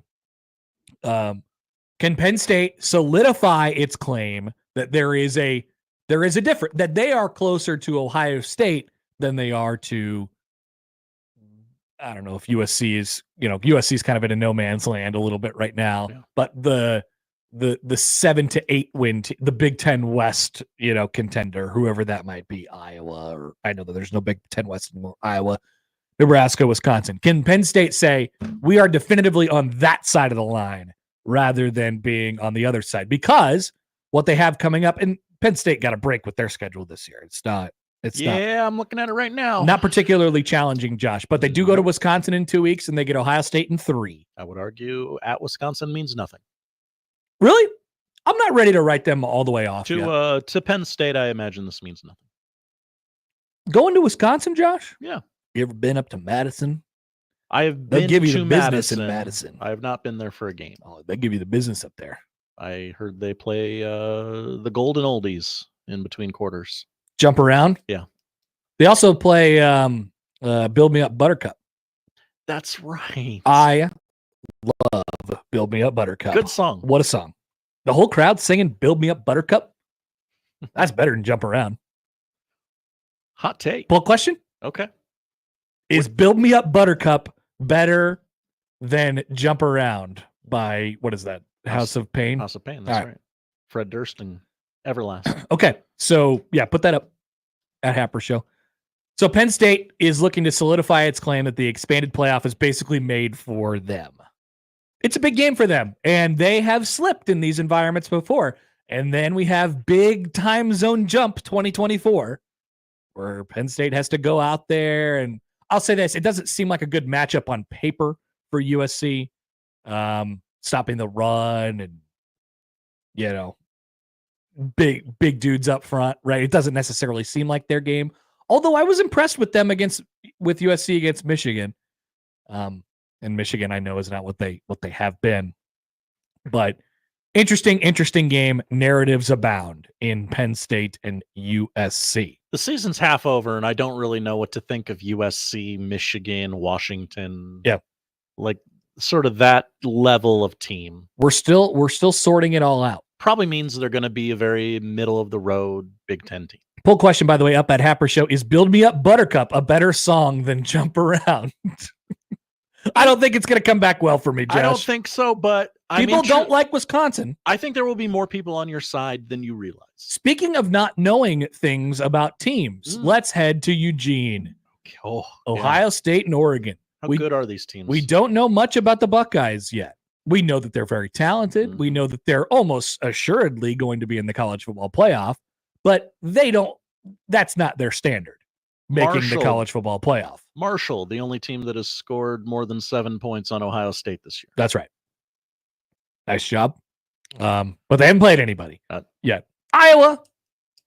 What they did to Iowa was pretty impressive, to be honest with you. A win for Ohio State solidifies the Buckeyes as the Big Ten's best shot at a national championship. They're probably already their only shot at a national championship, but it says, hey, we are actually a national championship contender, right? You don't I know you would have said that before, but what I'm saying is, like, if they lose this game, all of a sudden they kind of fall back into that 5, 6, 7, 8 pack, and then it becomes wide open. It's like, okay, Georgia, what are you gonna do? You know, you don't think Oregon becomes the hood ornament for the Big Ten? Does it do the same for Oregon? That's my question. Oh, okay. That is my question here. Oregon still has trips to Michigan and Wisconsin on the docket. They're going to be singing "Build Me Up, Buttercup." How did Wisconsin get all these home games? Dude, Wisconsin's schedule is a bear. Wisconsin at Alabama. That's why they're not Alabama, good. Oregon. Alabama, Oregon, and Penn State all at home. How many times this season in a post-game press conference has Luke Fickell said iron sharpens iron? Probably a lot. Let me just look at, I'm going to just read their schedule real quick. Because I remember looking at it at the beginning of the year and thinking, oh boy, I'm not sure how this is going to turn out for them. So they've already had Alabama at home. They went to USC. They have Penn State at home in 2 weeks. They go to Iowa. They have Oregon at home in the middle of November, and then they have Minnesota at home the rest of the season. So those are really the home highlights, and then they of course go to Nebraska. That's right, Connor. As well, they go to Lincoln. But I wonder if it does the same for Oregon. Will you be a huge buyer in Oregon as a national championship contender if they're able to pull off the upset, or will you chalk it up to big time zone jump? Over the course of the last 3 games for Oregon, they have assuaged my concerns from the first 2 games. They have definitely, yes. Yep. They have softened that a little bit. for sure. But the concerns are still the concerns, and then you get Ohio State to expose all of those concerns. I get out our concern sign, I guess, because we're just a concerned show. But really intrigued in that game. Of course, we'll pick it later, and I think it means different things for both teams. By the way, the last time Will Howard and Dylan Gabriel were in the same game. Oh. Well, Will Howard didn't play.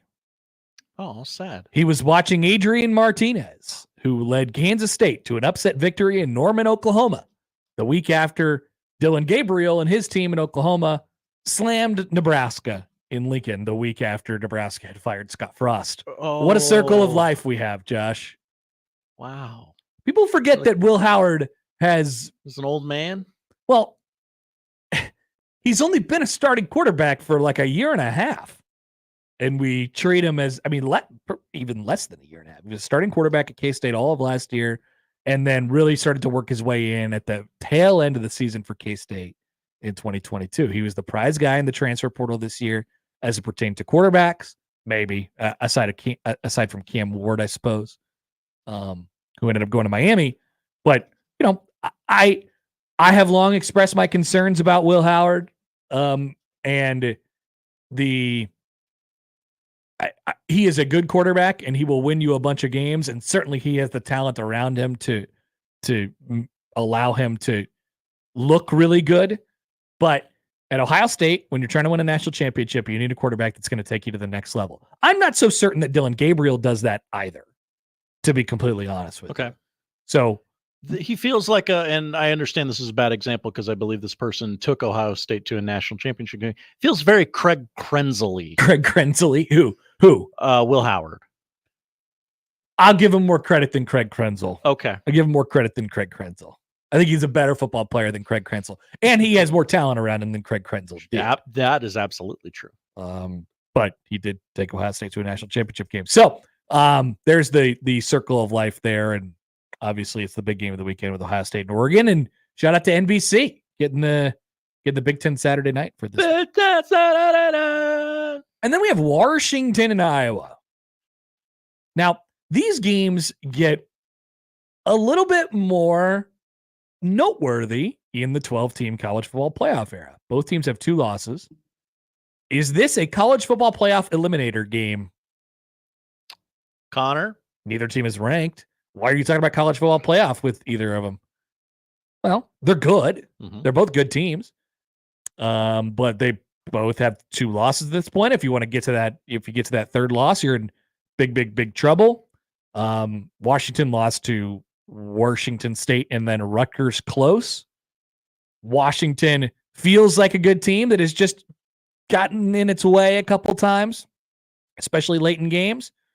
Washington finishes with Indiana, USC, Penn State, UCLA, Oregon. Woof. So they're not going to make it to the playoff anyway.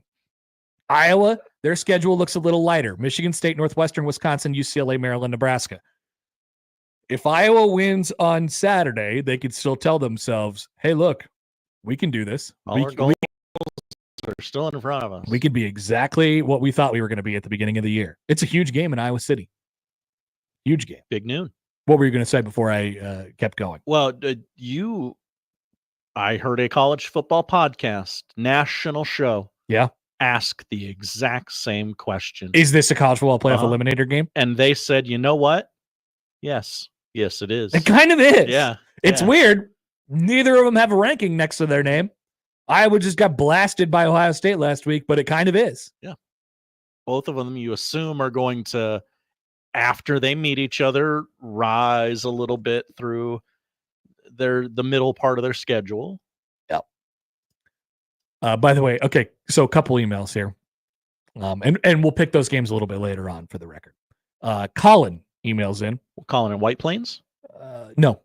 Different Colin? Yeah, we have multiple Collins. Hello, multiple Colin. Very Colin friendly on this show. Hi, Josh. First round playoff matchup between Ole Miss and Penn State would be epic. Each team's fan base would go absolutely bonkers if they lose it. I kind of want that. Since the bracket has been revealed, we sort of realized the terms of this. That's the exact first round matchup I've wanted. Yeah, I can't wait. Because they can't both blow it, but somehow they both will blow it. Exactly.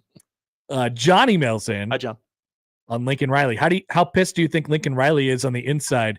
He left Oklahoma because he was scared to coach in the SEC, and USC went to the Big Ten. Now he has to coach against Big Ten teams, plus the other former Pac-12 top teams.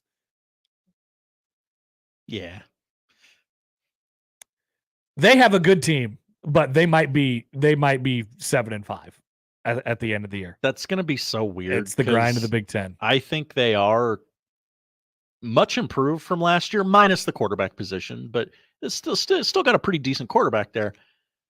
And their record's going to be worse. Well, what was their record last year, I guess? They went Didn't they kind of falter at the end? I think they went 10-2, right? Sorry, I'm just thinking out loud here. That's okay.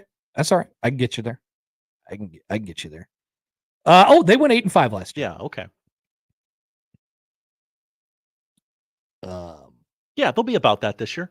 Lost three conference games. So they went 8-5. They went 8-5 last year and 2 years ago. Is this right? Oh, so this is just what Lincoln Riley does. I feel a lot better now. Well, they went 11-3. They went 11-3 in 2022.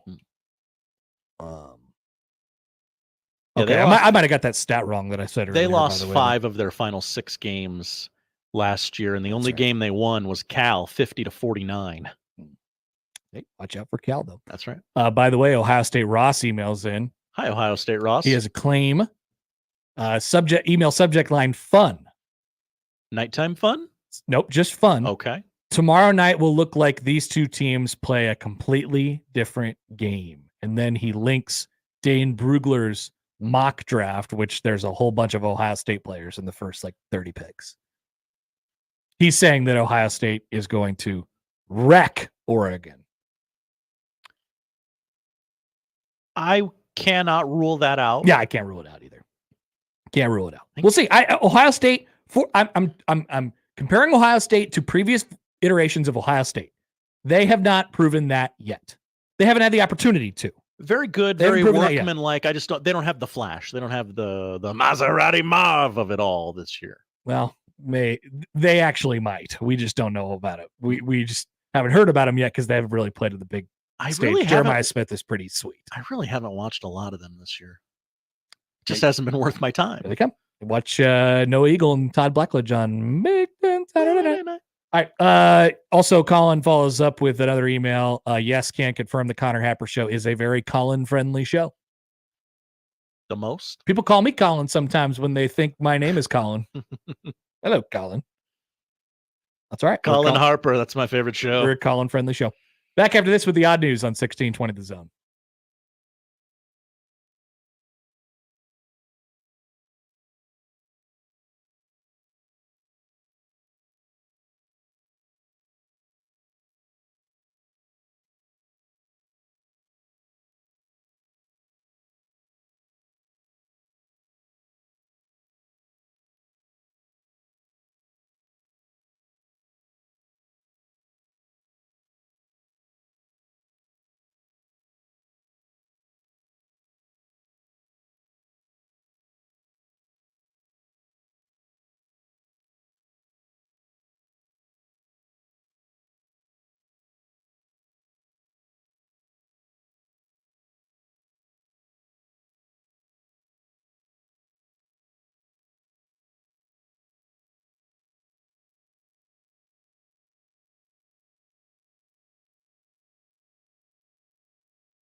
And now we've reached the point in the show where Josh Odson reads the peculiar, the bizarre, the comical, the odd news with Odd Son.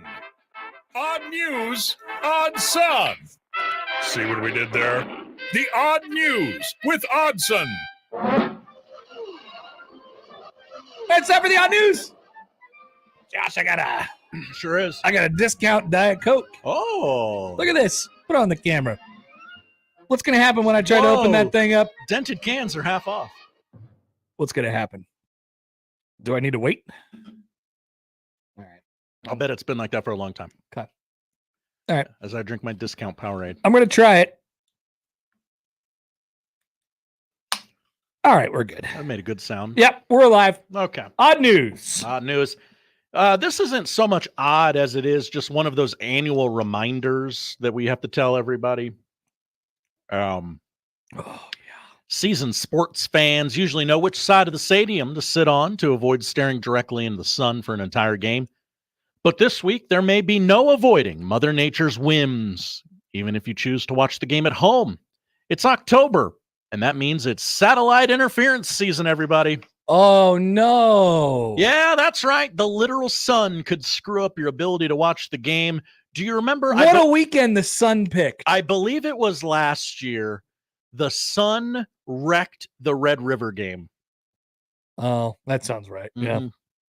Yeah. We've already seen some level of interference here at our own stations this week. And that wasn't the sun. The earlier in the week, the sun has been wreaking havoc on this place. During a TBS broadcast of the ALDS last year around this time. Oh, that's what they're blaming? That's what they're blaming. That was just a bad broadcast. That's why they were pointing the camera the wrong way. It was the sun. There were some rather high-profile incidents last year, including during a fake punt in the Red River rivalry, though ESPN said this was a power issue with one of its on-site generators. That seems worse. Why would you admit that? Just say, well, yeah, it was the sun. Ouch. Blame the sun. Jefferson Steelfest says hashtag nuke the sun. Yeah, get that thing out of there. It doesn't do any good. Hashtag nuke the sun? Question mark. Nuke the sun. Got to nuke something. The phenomenon occurs when the Earth and satellites used to transmit television signals are directly lined up with the sun. When this happens, the sun's radio frequencies can disrupt the signal between the satellites and the satellite receivers on Earth. How many weeks, by the way, do we got till daylight savings time? That's I'm gonna bet it's November 3rd. I was gonna say the Sunday before Election Day. You got it. You nailed it. Fall back.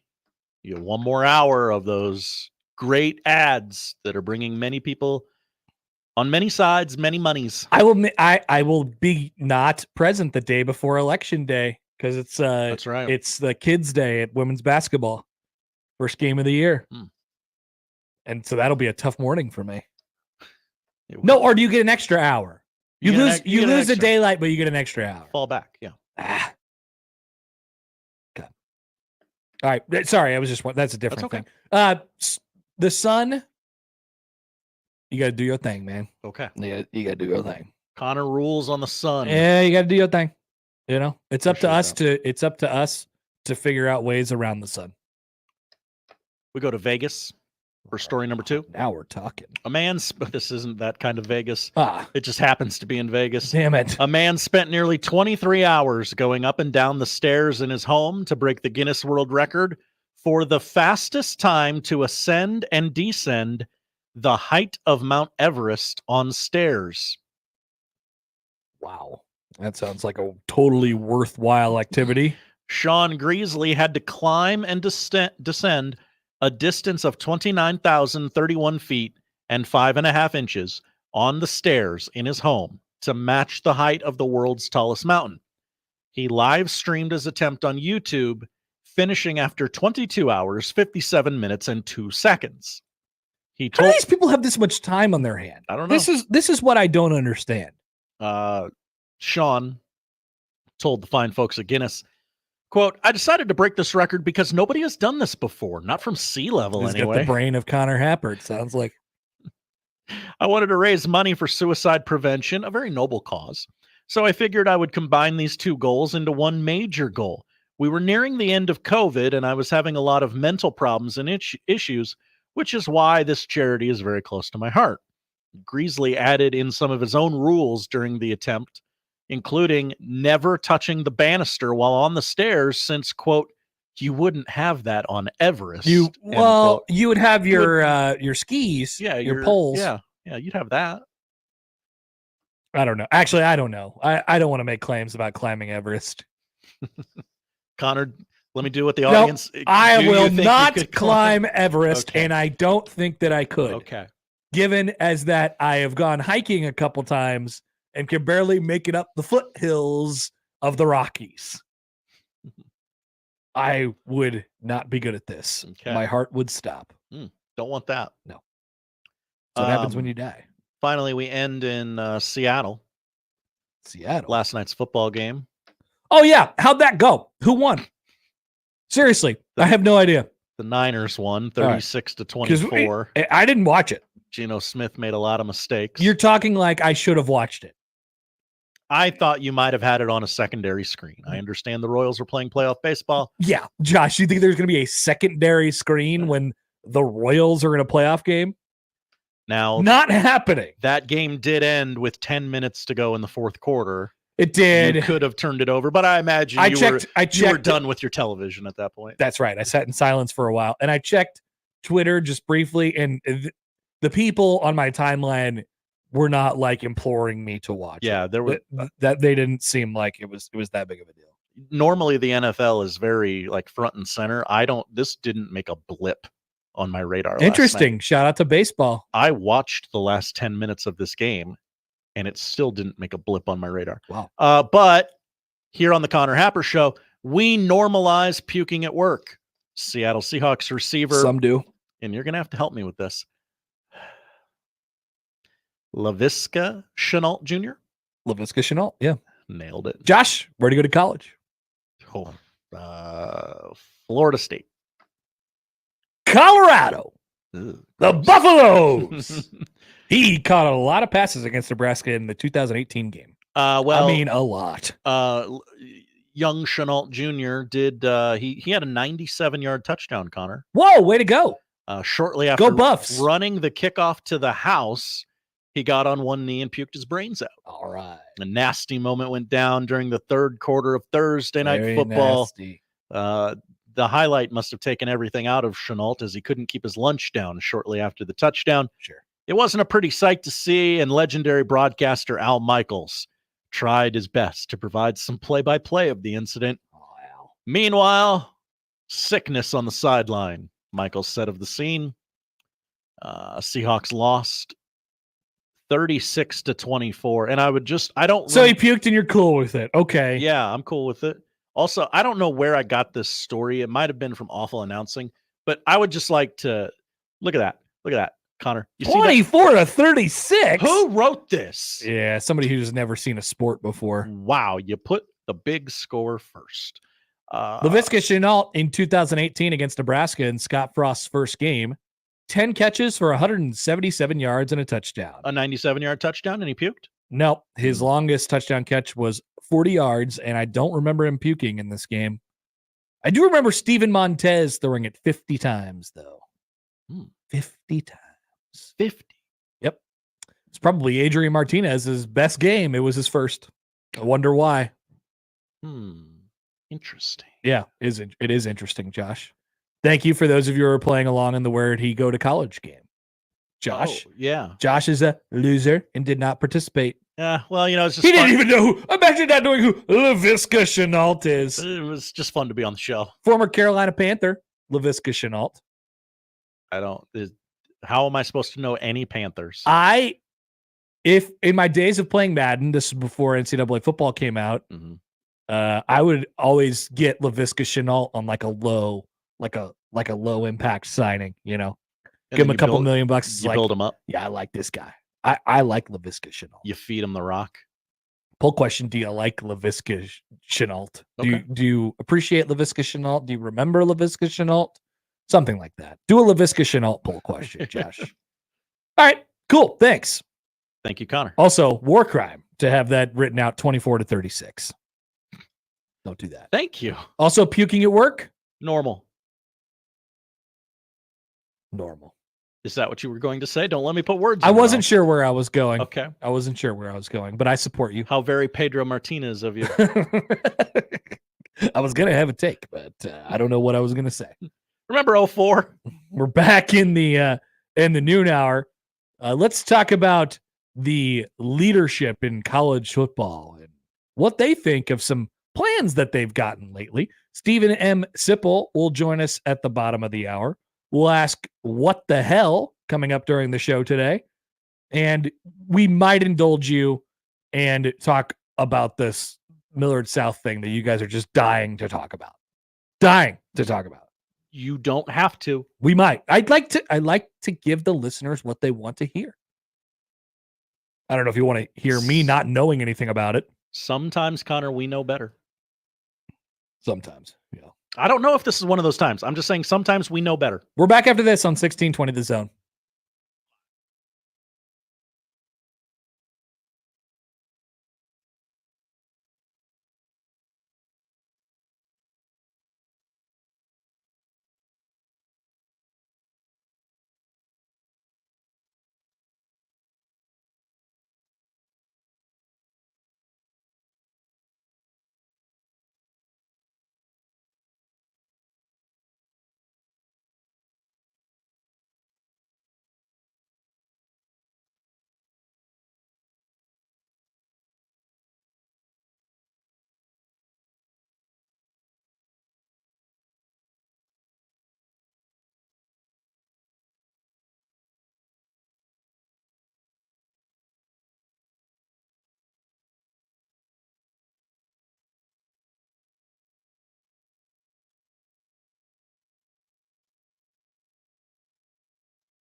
He has the latest sports news, expert analysis, award-winning commentary, and a pocket full of cabbage. Oh! Can you give us an indication why?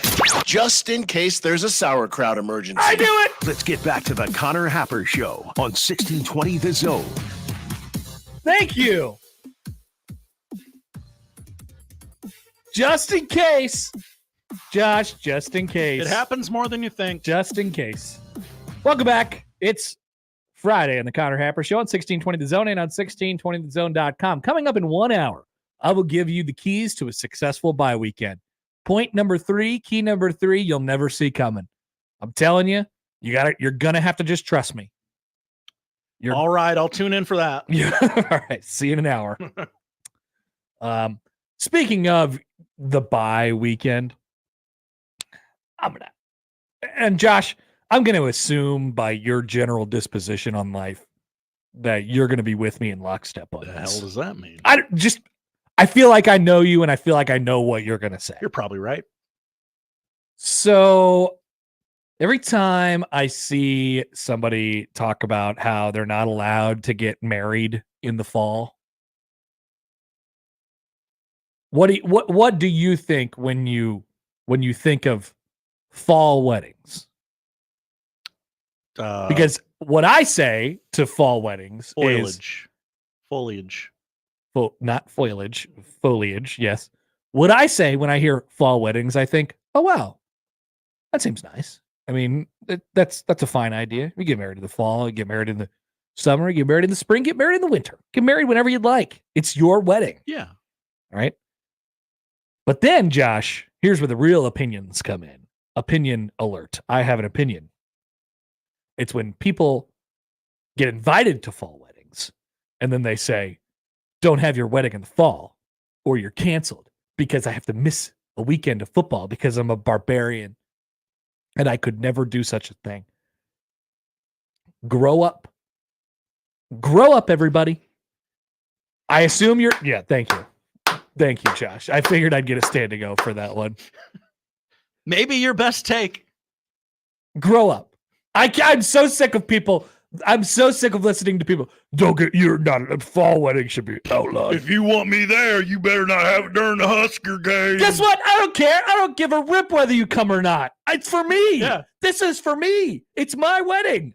You can show up. I don't care. You're not the main character in everyone's movie. So if you're getting, and if you show up to that wedding and you start complaining because you want the game I got to have the game on the big screen. We're going to watch a game on my phone.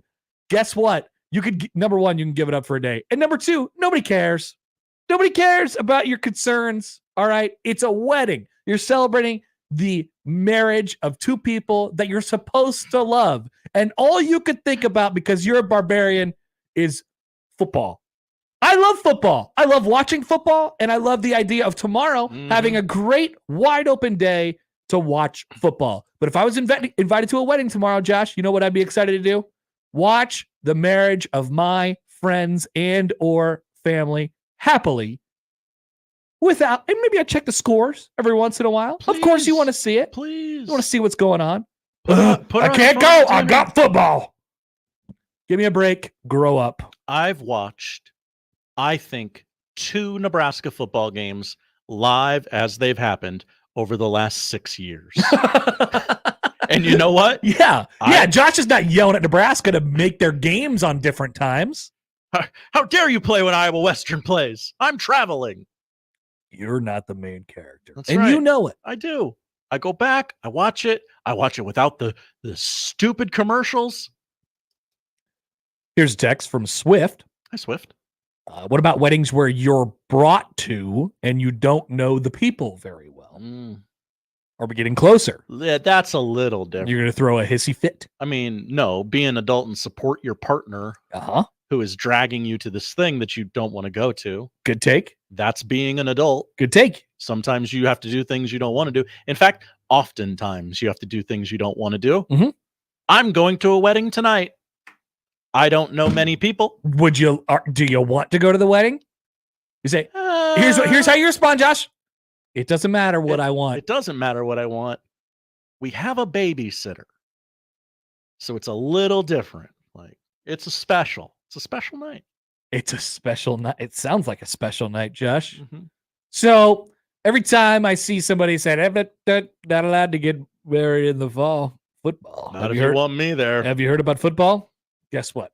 I have heard about football, and it will go on without you. If you want my gift card to Bed Bath & Beyond, you better not have that on a Husker game day. Our dear Dan, who is recently of marriage, recently wed, comments into YouTube, says he had a designated guy at his wedding who would give him a thumbs up if the Huskers scored. Like you were standing up there holding hands. It's like, do you accept the term, whatever they say? And the guys in the crowd going like this, thumbs up. Dan's like, yes, I do. Yes, I do. He said, game changer.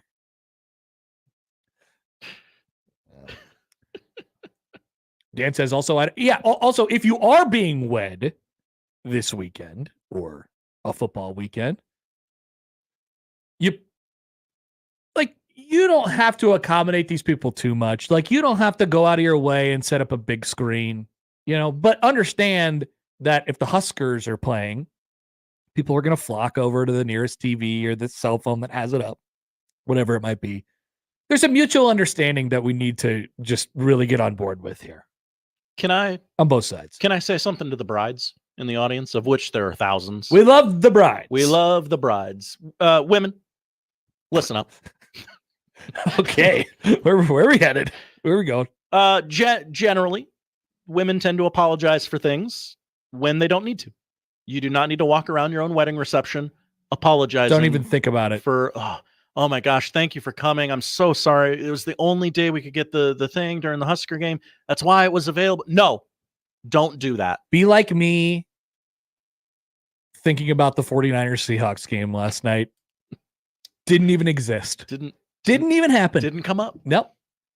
And trust me, you're walking around your wedding, you probably won't even be aware of these things anyway. I don't remember jack from my wedding day. It goes so quick. That's what they tell you. It goes so quick. Venmo Chris writes in. Hi, Venmo Chris. I've lost friendships over skipping a wedding during fall. To be fair, I lost another because I don't go to weddings any time of the year because they suck. All right. If you're principled that way, then that's cool. That's different. That's cool. Now, this is a good text. And I wonder how this will land. Brett in Minnesota writes in. Brett with a B? Brett. Okay. Yes. Hi, Ever Brett. since I got YouTube TV on my phone, fall weddings don't bother me. We have such access to all of these things now. You could almost do it in private. While you're in public. Maybe you make a few more friends at the reception because you have the game on your phone. Yeah, you could be that guy too. But I wouldn't recommend being that guy either. But it is nice to pull it out every once in a while and check on it. You're not watching the game cast. That is how I watched, and I still have never watched the first half of Nebraska and Georgia Southern. Was at a wedding that night, and one of my best friends got married. I wasn't, and they just kept on telling me it's tied. It's not tied. It's tied. It's not tied. I'm like, what's going on? And then eventually, you at the guys end, got to get on the same page. There couldn't possibly be this much scoring going on in the game. Things are winding down at the end, and then everybody flocks over to TV. Nebraska misses the field goal, and then it's like, okay. And then Scott Frost got fired like 12 hours later. That's right. Okay. Brandon writes in the GIF of the Yankees, the guy at the Yankees game doing the thumbs down. What happens at Dan's wedding if the guy does that? Oh, yeah. Good question. Good question. We'll have to ask Dan that on the side. Heard an Husker fan. Was I just hearing things, or does Connor think wedding vows are, do you accept these terms and conditions? That's right. I just, it's basically that, right? It's like, do you accept these terms? You check the box at the end of the thing is like, yeah, I read it, whatever. But you didn't actually read it, and you weren't actually listening to 100%. No, I was listening. The clergyman. No, Josh, I'm very attentive. Very attentive. I remember it. Did you say the right line?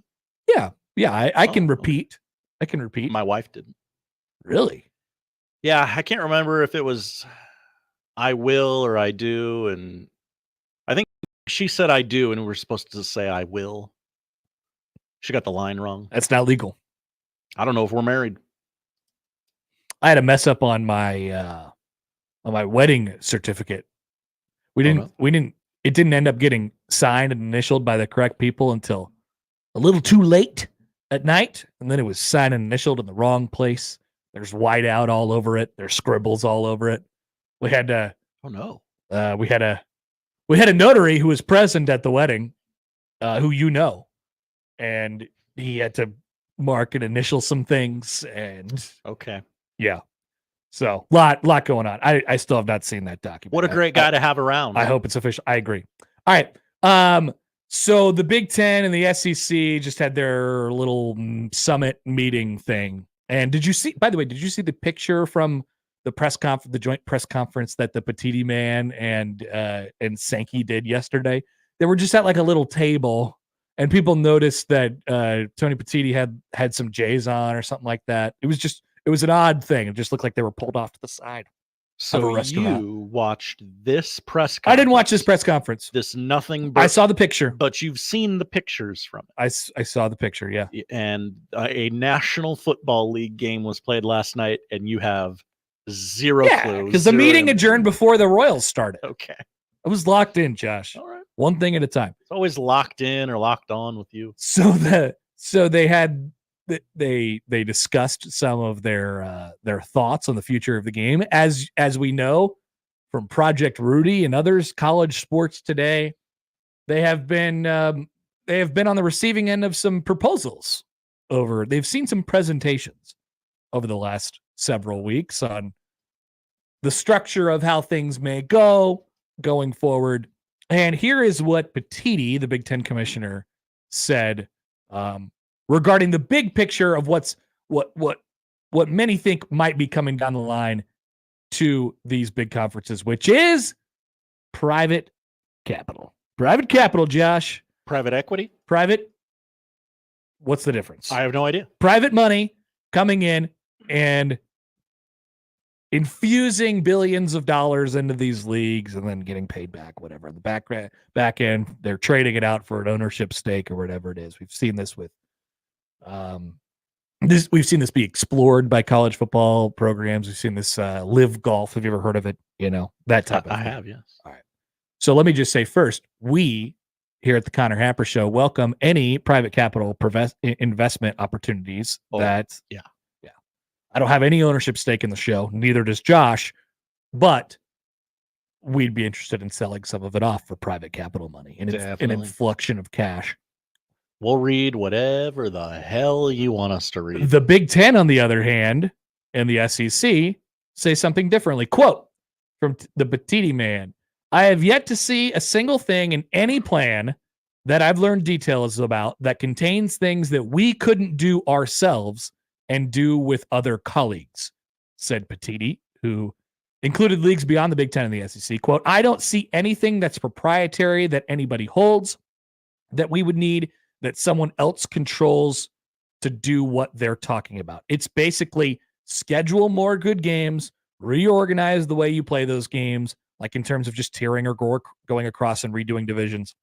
Some say conferences can survive.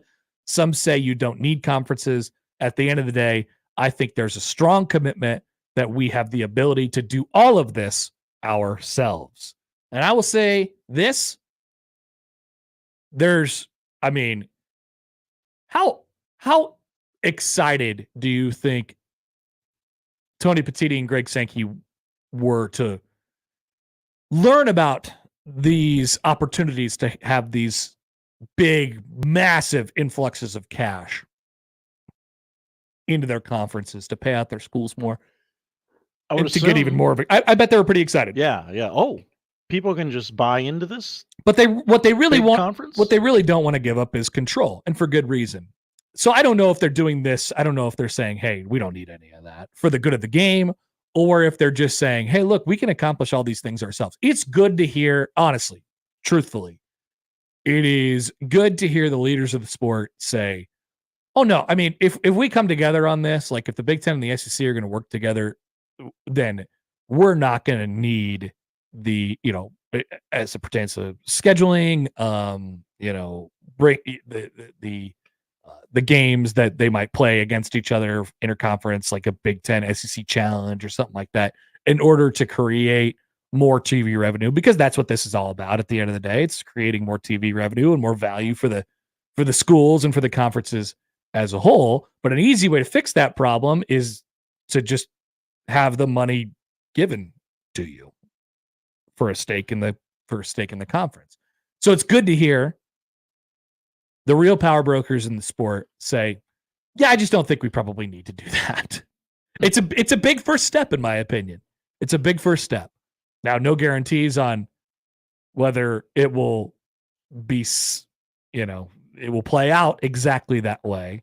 But the first reaction to all these presentations and these radical overhauls of the sport that would bring in billions and billions of dollars have been, I just don't think we need to probably do that. We can accomplish a lot of what we're trying to accomplish with those plans by ourselves. And that's basically the bullet point, the headline of what came out of those meetings over the last couple of days.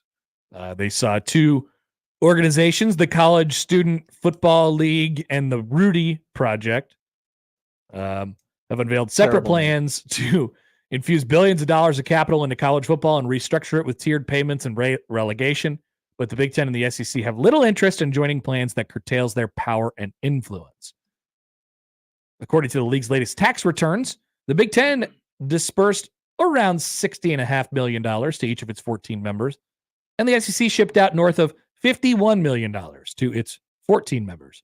These payouts will grow significantly, with the Big Ten moving to 18 and the SEC growing to 16. Quote from Sankey, "It's no coincidence that both these efforts have ramped up their public relations schemes around our meeting. I don't think they're coincidences in life.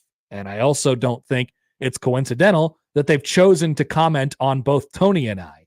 I don't think it's a coincidence that one of your colleagues produces a little tweet today about how we're going to go around them. We work for presidents and chancellors. Our presidents and chancellors understand what's happening around them. Are there different perspectives? Sure. On the big picture, there's nobody dissatisfied with the Southeastern Conference. In fact, what we do, like our Big Ten colleagues, is incredibly exciting and draws people in. I think it's a compliment." How about that little shout there from Sankey, basically saying, hey, why does the media want this so bad? And I think it's a fair point. Yeah. Like, I think it's I don't know why. I think we like to see exciting change, or maybe the media likes to see exciting change. Maybe the media is like Josh and they want to see a changing of the guard. Maybe. All of the time. But that just Can't hate on them for that. You do get the sense that the college football, like we're talking about the main, big writers of the sport, and they owe it to everybody to write about these possibilities, how these presentations are happening and what they entail and all this stuff. But there's always a twinge to like, if this happened, it would be this for the game. It would be good it would solve XYZ problems and stuff like that. And what the Big Ten and the SEC are saying is, yeah, but also I think we could solve those problems on our own. Why do you guys want this so bad? Interesting to hear Sankey go that direction. Jeff writes in. Hi, Jeff. Project Rudy not being associated with Notre Dame is wild. Project Rudy. Stupid. It's not an acronym. It's not named for somebody, as far as we know. Like, why? Nah, I think there's a bunch of rich guys who saw the movie Rudy once, and they were like, "That's college football." College football. That's it, right there. Right. By the way, I just got a couple emails from the MLB shop. My order's been delivered. Oh, congrats! This is horrible. This is horrible news. The worst possible day. Less than 12 hours after they got eliminated. Tomorrow would have been better. Tomorrow would have been better. Yesterday would have been a lot better. Yeah. Today, bad day. Bad day. Huh. All right, so that's what's going on in college football. Here's what's happening in your neck of the woods. Nebraska is 5-1 going into their bye week. People forget. We will look back at the previous 6 games and ahead to the final 6, including the big one next week, with our dear friend Steven M Sipple, live from the aviary. Oh. I mean, he is always around birds and chickens whenever. There were a lot of birds last week. Yeah. It's good to hear the birds chirping, though. We'll hear the birds chirping with Sip next on 1620 The Zone.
Steve Sipple.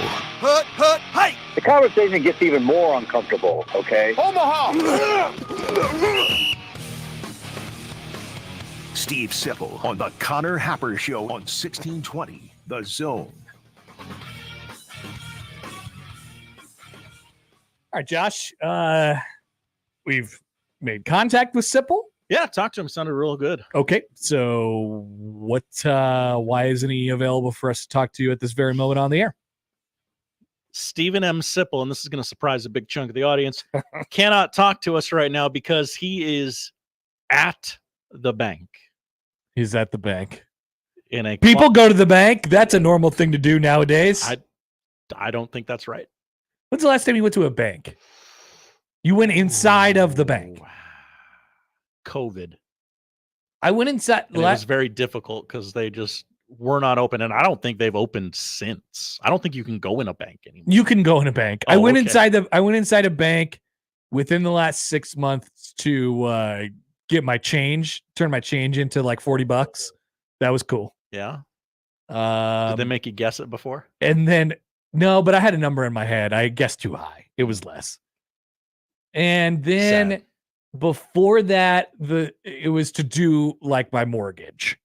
So that was during COVID. Yeah. Doesn't happen very often, Josh. Once in a blue moon. once in a blue moon. And it happened to be during our spot. Yeah, we get him when we get him. All right. Sipple's our guy. Yeah, he'll be here. He'll be here. No, I had to call him in 2 minutes. Yeah, he could just call back. Yeah, when you're ready, call. Hey, sorry about that, Hap. My bad. All right. So Sipple's going to join us here in just a couple seconds. We will ask him about how the first 6 games of the season went from his vantage point. Was there any surprises, positively, negatively, about the start of the season and what to expect in the final 6? And then, of course, I think we'll probably end up. We can call it Indiana week right now. We could set the table for the Titanic battle between Nebraska and Indiana a week from tomorrow, and we'll do that with our dear friend Steven M Sipple, fresh off a stop at the bank. Hi, Sip. Good afternoon. Yeah. Thank you. How are you doing? What were you doing at the bank? Just doing mundane stuff, making a deposit. Making a deposit? What do you mean? You could. Yeah. Well, Yeah, I know what you're going to say. I get it all the time. I know that you still get checks, but you know that No, I don't get. I guess I get checks from certain things. Right. I do get direct deposit with my main jobs, but there are other things I do which necessitates trips to the bank. But did you know that depending on my bank has an app where you can scan the check and it deposits the money into your account after it sees the check. Yeah, I'm aware of all of that. All right. Still it's a choice that one makes, and I'm not the only one that makes the choice. So you're not. I don't want to make you seem like you're out on an island, but I feel like you like going to the bank. Is this true? Got a good read. Yeah, it's a good read. I really told you, like, consciously live in the past. I understand. It's not like something that you would say to me and I would take it in a derogatory way. I'd take it as a compliment. Yeah, I'm definitely living in the past. I didn't say that. I'm going full on in the past right now, actually. But you're not ashamed of it, and for that, we appreciate that. We appreciate that. Well, I appreciate you. God bless you. All right, Sipple. So first 6 games of the year in the books. What was there a thing, a part of, didn't have to be a moment, but a development about this team that has surprised you more than others? Ooh, I love these questions. Yeah, John Bullock. John Bullock's rise to perhaps Nebraska's best defender. That's definitely a surprise to me. I wouldn't have guessed it. I knew he would be a starter and a very good player. I didn't I didn't think he'd be the MVP halfway through the season, the MVP of the defense halfway through the season, far and away the MVP. So that, and even I would even say second on that list is Sierra Wright. I mean, he didn't even come to the program. He didn't enter the program until, I think it was early July. It was about the time John Butler got here. And you didn't hear much about him initially. And then it's kind of been all of a sudden now you can't take him off the field. He won't be off the field when Tommy Hill returns. He'll be a starter still. I don't know that for a fact, but it's just logic and what I hear. Oh yeah, you have to. Yeah, you can't remove number 15 from the defense is number 15 from the field. So those two things on defense. Oh, never did I imagine that on special teams it'd be this bad. That's a huge surprise to me. Yeah. Those would be the main things. Anything about Dylan Raiola? Like if I would have told you, that he's, at the halfway point, he's pacing for 2,800 yards, 18 touchdowns and 6 picks. Like, would that have been, I don't think that I would have been particularly surprised by that, but what do you think? No, I think if you went back to sound from your show of our conversations over the summer and then, into August, I don't want to sound smug, but no, that's just about what I expected. You didn't know for sure. I always, you never know for sure. But I expected that. I didn't know that I would. I guess I wouldn't say I knew this. The way I look at the team now is most of my optimism stems from the defense and Dylan. I don't know that I would have said that he would rise to a level where he would be number 2 on the list of reasons for optimism. And that's obviously a testament to Dylan's quick rise, as a collegiate player.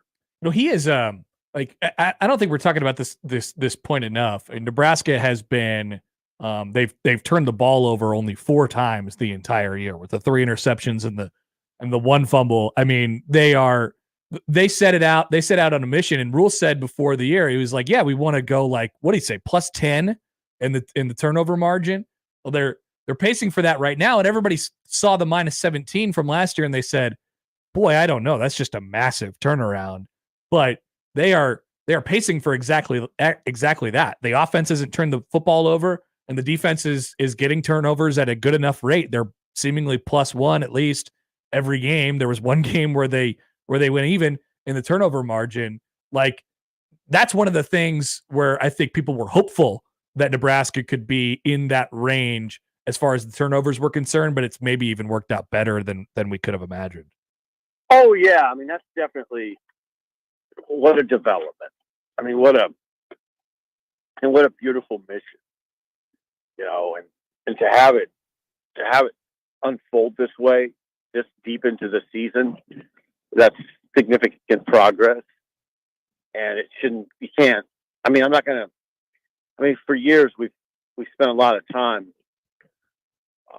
gnashing our teeth about turnovers and how Nebraska's always on the wrong side of it. Now that they're on the right side, I'm glad you brought it up. I'm glad we're bringing it up. I'm glad I don't know if I'd say celebrating it, but at least acknowledging it to a large degree. And it is critical. And it's critical that it continues. And I think the emphasis is such that it will. How much do we like? This is kind of what we've been circling around, I suppose. But because of the light schedule to start through the 6 games, how much of that, how much of what you've seen in the first half applies to the second half? Now that the schedule really turns up a notch, and it really is. I mean, you play a ranked team this coming week on the road. You know you're going to get Ohio State, and the rest of them are really no joke either. It takes a different step after the bye week here. How much of what Nebraska was in the first half actually applies to the second half, given the competition goes up a level? Light is relative. I don't know that lighter. Yeah, I didn't think it was light. It was lighter, but Illinois is a ranked team. Illinois is pretty good. I mean, they went to Penn State. You know, they should have pushed that game right inside the 2-minute mark. Rutgers was undefeated with a win at Virginia Tech. Yep. They're ugly. I mean, they're an ugly. They do it ugly. They'll beat Wisconsin. They'll win ugly, and then they'll beat 5-1.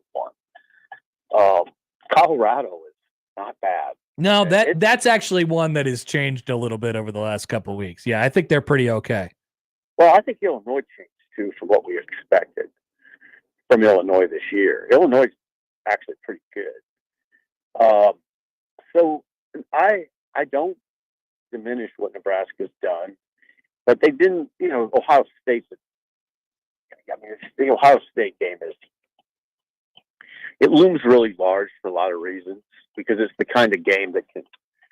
I've seen these kind of games mess Nebraska's program up for a sustained period. You can't let that happen. Nebraska shouldn't let it happen because they're too. They should be too good to let that happen. Yeah, I've been saying over the last several weeks that they seem more equipped to make those games. I don't know what competitive is or take it into whatever quarter or whatever point in the game. But I know you're not going to get 62-3, right? I don't. Yeah, that would shock me. So and all these conversations we have evolved. They should evolve. Sports is that way. There should be surprises, and winning and results week to week should matter in how we assess things. So what I would tell you is this: if Nebraska were to beat Indiana, my thoughts on where Nebraska might end up would change. It would be, okay, now they're at 6 wins with a great possibility for 3 more because there's such thing as momentum and confidence. And there would be more momentum, more confidence with a win in Indiana. Now, then that's where I get to the Ohio State game. You can't let that all go by the wayside because you struggle against Ohio State, which will happen. It'll be a struggle no matter what. But yeah, I think if Nebraska were to beat Indiana, I think you start realistically pondering double-digit wins or 9. Then it becomes that's very much on the table. But again, it evolves. Think about it. If they would have lost to Rutgers, just think about if Nebraska would have lost the game to Rutgers, how that would impact this conversation. We wouldn't be having it like this. Not at all. Right. So it matters. The week to week results, especially in a football season. A football season with so few games, it does affect it much more than it does in some other sports. Sipple, where do you come out on the whole Heinrich Harberg usage thing? And if Nebraska is to do that in the second half of the season, how do they do it in an organic way that makes sense and is advantageous to them? So far, it hasn't made sense to me. I love Heinrich, I really like that he's improved. We haven't seen this, but everybody tells me that he's improved dramatically as a passer and as a quarterback in general. I can be very annoying on this subject. I mean, kind of an old fuddy-duddy. I just prefer that he's a quarterback. I mean, just he's a quarterback. He's the number 2 quarterback. That's what he should do. I do understand this sort of this emotional pull people have to put him out on the field at times. It's largely based in emotion, which I'm largely out on. I just don't. I think there's some football stuff to it too. They see Nebraska's struggles in the run game and they want to infuse it with a little bit of, some creativity. John Bishop covered that really well the other day in an interview when I was on with him, and he was right. There is that they need. I don't know. I was about to say they need to be creative. I don't know about that. I mean, I think they need to block better, Happer. I mean, I'm with you. Blocking needs. Yeah, I think the blocking needs to get better. I don't think that Heinrich Harberg's got to solve your running game problems.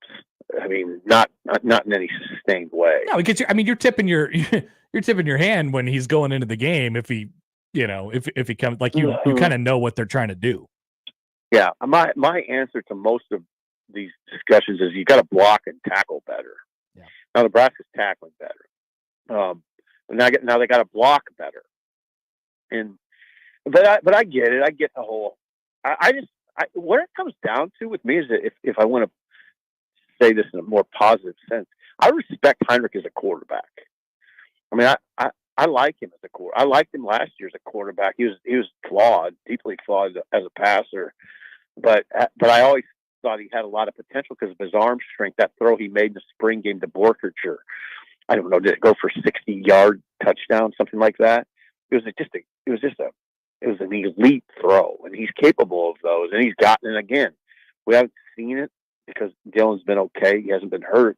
But I bet if Heinrich went out there, I bet we'd say, wow, he is. He's definitely better. Sipple, what's your plan for this weekend with no Husker game? Well, I take life day by day. Saturday will be. I'll watch football until my eyes bleed. I mean, and there's a lot on. I mean, there's an 11 a.m. game. Well, there's 11 a.m. games I want to see: Washington, Iowa, Rutgers, Wisconsin, and then of course the big game. The most intriguing game to me is at 2:30, and that's Penn State USC. The ramifications for both programs are huge. For both head coaches for different reasons. Agreed. And it's just like it's like a Rose Bowl in October. I just can't. I'm like a kid. I can't wait. I literally can't wait for that game. And then Oregon, Ohio State, and then whatever scraps there are at the end of the day, I'll watch. Are you going to watch Tigers and Guardians tomorrow? Or I'm interested. I'm interested in the playoffs. I love this. I love it. I just like having that on. But I'll pay attention to it, Happer, believe it or not. Right, well, I really like the Dodgers-Padres series, honestly. Yeah. It's great drama. Those are rivals. I don't know. Baseball this time of year, believe it or not, I am very interested. So, hey, by the way, if there's nothing going on in the noons in the 11 a.m. slate college football tomorrow, which doesn't look like it's that stacked, the Tigers Guardians game has been moved up to noon tomorrow because of impending weather in Cleveland. What's the impending weather? What do you mean? What's impending weather? When weather is impending. I know, but what would it be? Like rain showers in Cleveland? Probably, yeah. Huh. Yeah. Okay. That'll be cool. Baseball that early in the day is pretty sweet. I look forward to your baseball takes on Twitter tomorrow afternoon. I haven't been doing much of that, Happer. In fact, I haven't done a baseball Twitter take probably at least a decade.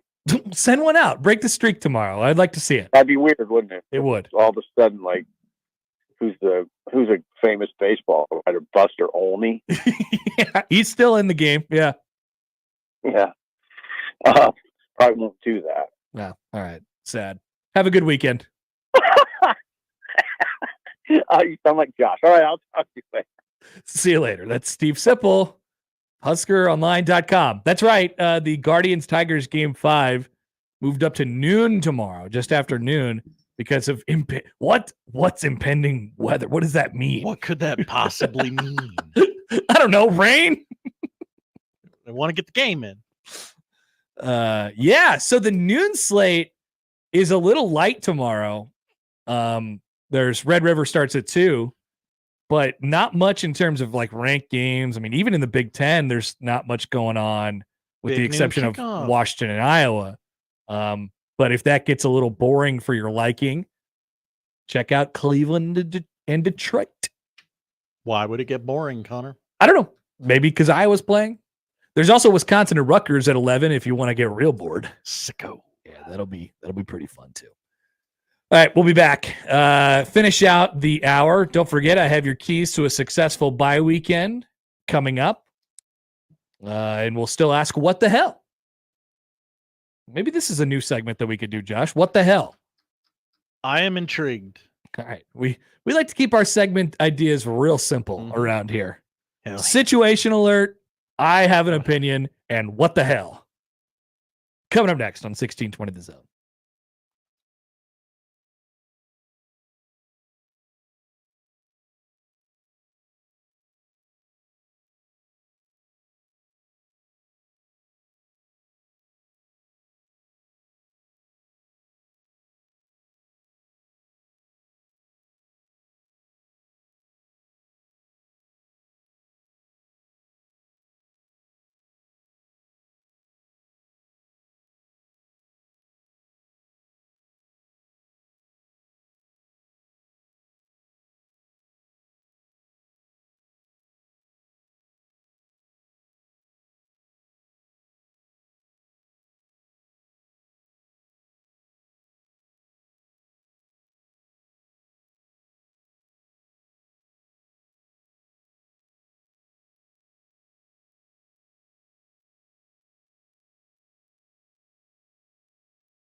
Let's get back to the Connor Happer Show on 1620 The Zone. Here comes the clown.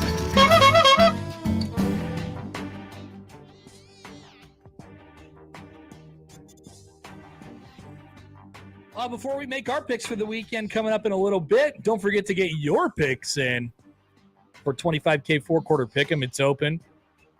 Join 1620 the email while you're at it to get early access. Take your shot at going 10-0 this week. And maybe, who knows, 9-1 might even get you there to win $2,500 for the week.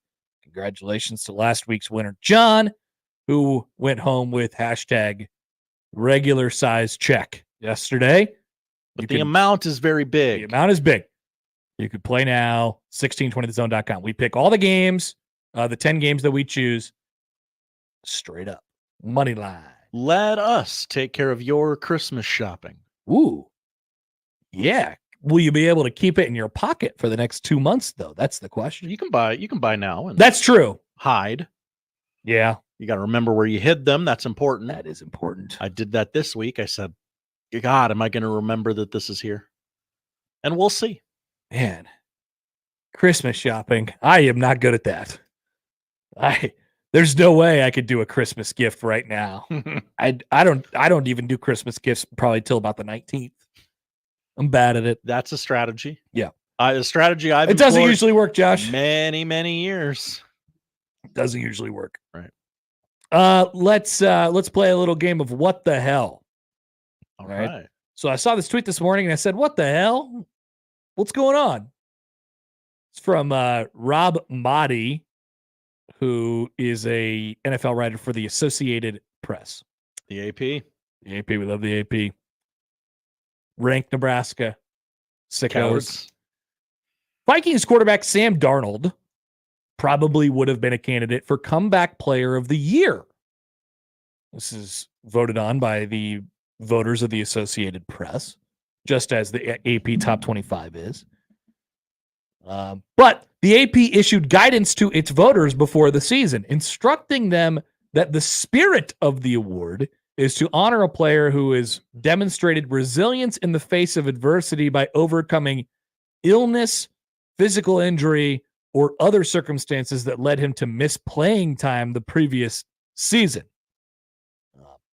Now, Rob opines at the end of the tweet here and says, if he keeps playing, Darnold keeps playing at this level, he could end up with another award, most valuable player. Okay. Yeah, let's pump the brakes on that one, bub. But you've played 5 games. So I remember people wanted us to comment on this a lot last year, the Comeback Player of the Year award. Do you remember this, Josh? I did comment on it. And it was not the guy who died during the game who won the award last year. I'd say he came back from a pretty extraordinary circumstance. Some might say he came the furthest back. He was the furthest down, came the furthest back. But it did not go to Damar Hamlin last year. Instead, it went to Joe Flacco. Joe Flacco, who could probably win this award every year for the rest of his career. Yeah. If he wanted to, but not anymore, because the AP they say, actually, you have to be severely injured the previous year in order to win this, thus taking Sam Darnold out of the competition. Now, might you say, well, Sam Darnold hasn't been playing, but it hasn't been due to injury. It's been due to him not being good at quarterback for the last several years. What say you on Sam Darnold's NFL Comeback Player of the Year chances, Josh? I mean, I think this is designed to stop people like Geno Smith and Joe Flacco, the previous 2 winners of this award. Joe Flacco, and something about pocket passer. Maybe have guys like a Joe Burrow who won it in 2021 win it, or Damar Hamlin, who the guy who died should have won it. He did win the Pro Football Writers Comeback Player of the Year award last year, and I'll bet it's a much buzzier social media story versus, oh, that guy sucked. Now he doesn't suck anymore. By the way, on MVP, here is the current betting odds. Patrick Mahomes leads at plus 230. Wow, really? CJ Stroud plus 600. Lamar Jackson plus 650. Josh Allen plus 900. Brock Purdy plus 1,000. Jaden Daniels plus 1,100. Sam Darnold plus 1,200. Jared Goff plus 2,200. And so on and so forth. Yeah, I don't think Sam Darnold's going to win the MVP. But I'm going to keep saying this. I mean, the Vikings fans who are out there are probably just going to continue to be triggered to me the entire year. I mean, that's a really good football team who cracked the code to winning, but I don't know if they're really a threat to win the Super Bowl. But that's just me.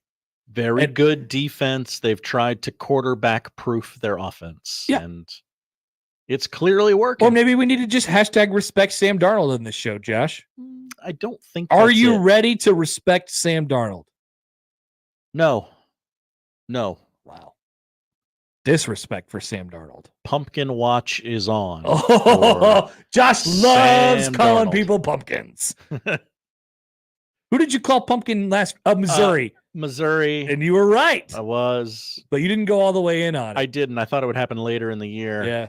I'm always waiting for Geno Smith to turn into a pumpkin. That keeps not happening also. Happened a little last night, but not full pumpkin.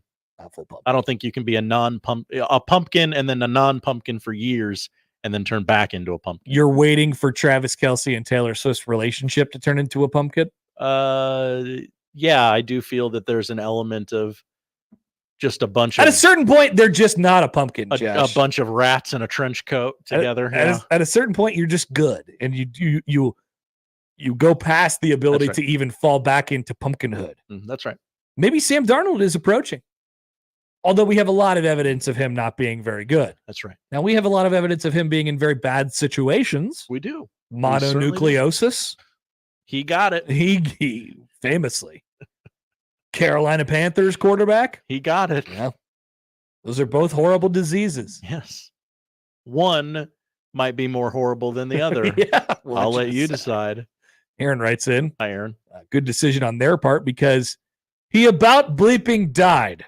Why, as a society, do we make simple things so hard? I guess I just don't get it. I'll go back to my basement and fire up the hurricane machine. Yeah. Damar Hamlin did die. Also, I love how this is a controversy now every year. Maybe this is just a huge scheme by the NFL to turn NFL Comeback Player of the Year into a talking point for national shows. Watch NFL Honors the week of the Super Bowl. 100%. On ABC. Because nobody actually cares about this at all. That's right. But I looked at the tweet this morning and I said, what the hell? That's our what the hell of the week. Dan writes in. Hi, Dan. Josh, would you like to declare Indiana on Pumpkin Watch? Are they on Pumpkin Watch? Pumpkin Watch 2024. No, because then you box yourself into a corner where... I want you to come up with a list of all the things that are on Pumpkin Watch. Ooh. Okay. Put that out. Do some content. Okay. Can I have the weekend to do it? Yeah, you can have as much time as you'd like. But at some point, I'd like to see a list from Josh. Okay. Things that are on Pumpkin Watch. Got to write this down. And then maybe come up with a few more things that are in like Pumpkin Warning. And then you could do like a couple more that are just like pumpkins. You know, we know that. Those are pumpkins. Actual pumpkin. Pumpkin Watch. Our next cool segment. All right. That happened organically. Maybe that could be a Monday segment. We're all looking for new bits to do all the time. I just don't want to box myself into a corner where but Indiana doesn't lose to Nebraska. Josh, you canceled Nebraska basketball and they made the tournament. Did they get any farther than they've ever gotten before? No. No, but they got there for the first time in 10 years. Was it worth it? Yes. Yes. You don't apologize for going to the NCAA tournament, Josh. Maybe you should. You canceled them and they defied the odds and made the tournament. Some might say I motivated them to the NCAA tournament. So you've put yourself out there before is what I'm saying. Mm-hmm. You've not been afraid in previous instances to refer to things as pumpkins. I just don't want it to be, you said Nebraska would beat Indiana and they didn't beat Indiana. Untether yourself, Josh. Untether yourself. This isn't the spot. All right. I like shooting fish. So in Indiana's a barrel, not going to be on the list? Maybe after they play Nebraska. All right. We'll take a break. 1 o'clock hour. I have the keys to a successful bye weekend for you. Maybe be like Steve Sipple. Go to the bank for the first time in 15 years. See what they're up to. See if they still got candy sitting out. Tellers. They got a dum-dum for you. That is not one of our keys, but I have some for you. I'd like to make this worth your time for this weekend. We'll also have our picks of the weekend, all to come in the 1 o'clock hour of the Connor Happer Show on 1620 The Zone.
Welcome back to the Connor Happer Show on 1620 The Zone and on 1620thezone.com.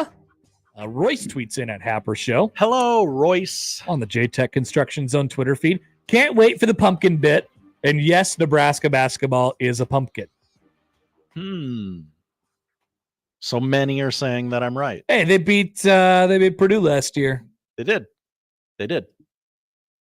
Nice little feather in the cap. Pumpkin wouldn't do that, would they?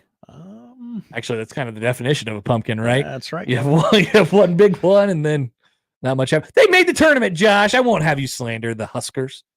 Sans serif. Do it in the tournament. Beat Purdue in the tournament. I can't believe I can't believe they went through with the Trev design for the basketball court. Have we not talked about this, by the way? That court has Trev written all over it. Yeah. It's the most boring thing I've ever seen. Why did they do that? Why didn't they just change it up? Did they get the court printed before he left? His last act was to file the paperwork for the new court. Oh, I think his last act was the Lululemon deal. But which we also haven't talked about.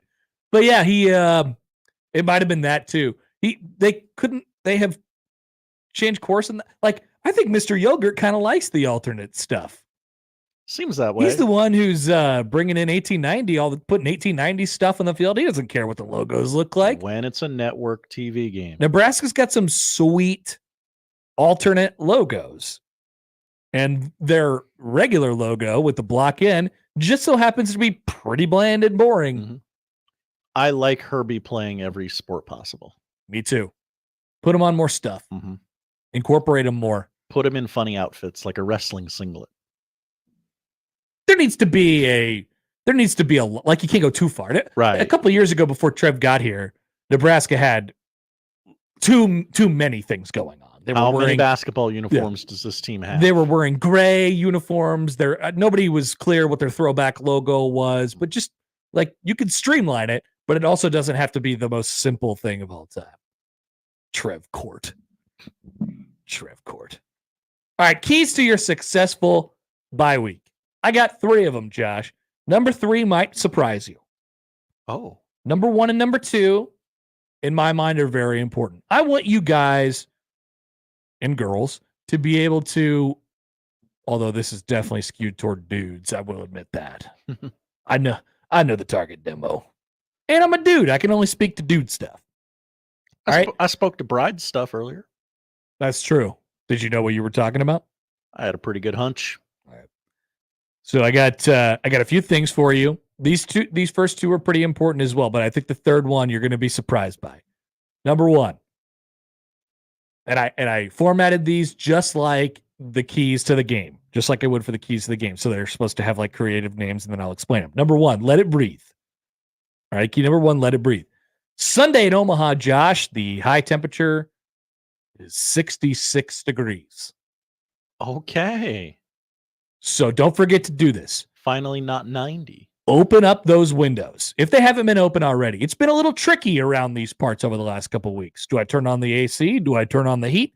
Do I open the windows all the time, but then it's 78 degrees in my house at 3 p.m. and I don't like that very much? That's right. And then the baby won't go to sleep? That one's personal. Oh. Open up those windows, listen to the birds chirp, toss on some NFL Red Zone, and watch football. You don't need to be glued to your couch either. That brings me to point number 2. It's called everything in moderation.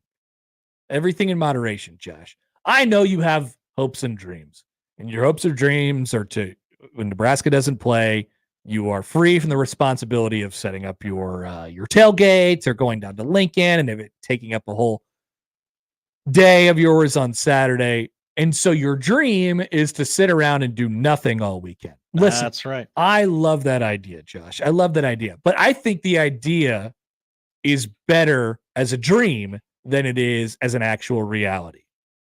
Interesting. Sometimes that couch time feels even better if you accomplish just one single thing beforehand. One single thing. Get ahead of the game this weekend. Do a chore that you've been wanting to do for a long time. Josh, for you, you've neglected that lawn. I know you have. I have. You've neglected that lawn. Get out there and do something. Earn it, right? Earn that couch time a little bit. It won't take you too, like, you don't have to do a major project. You don't have to paint the house, you know? You don't have to, like, it doesn't have to be this whole big thing. But I want you to accomplish something before you get on that couch on Saturday. All right? Do something that your wife wants to do. Go get her a coffee. Love that idea. All right? Do it, but do it right away. Right away on Saturday. Like, wake up a little early on Saturday morning. Do it right away. And then at a certain point of the day, whenever that might be for you, after you've accomplished a couple things and you've made everybody around you happy, then you have guilt-free football time. All right? And so, on my third key here, I'm going off the board. This is something that you can do for one of these things that you're looking to accomplish. And it's pretty specific. But it's never failed for me. Key number 3 is called detail. This is a little out there, but it's very simple. Clean your car. Clean your car. Clean the car. Clean your car. I rarely feel better than after I clean my car. I don't love the idea of cleaning my car, but after I clean my car, right, I feel incredible. Get some gas. Get a car wash. Get the vacuum out. Wipe off all the surfaces.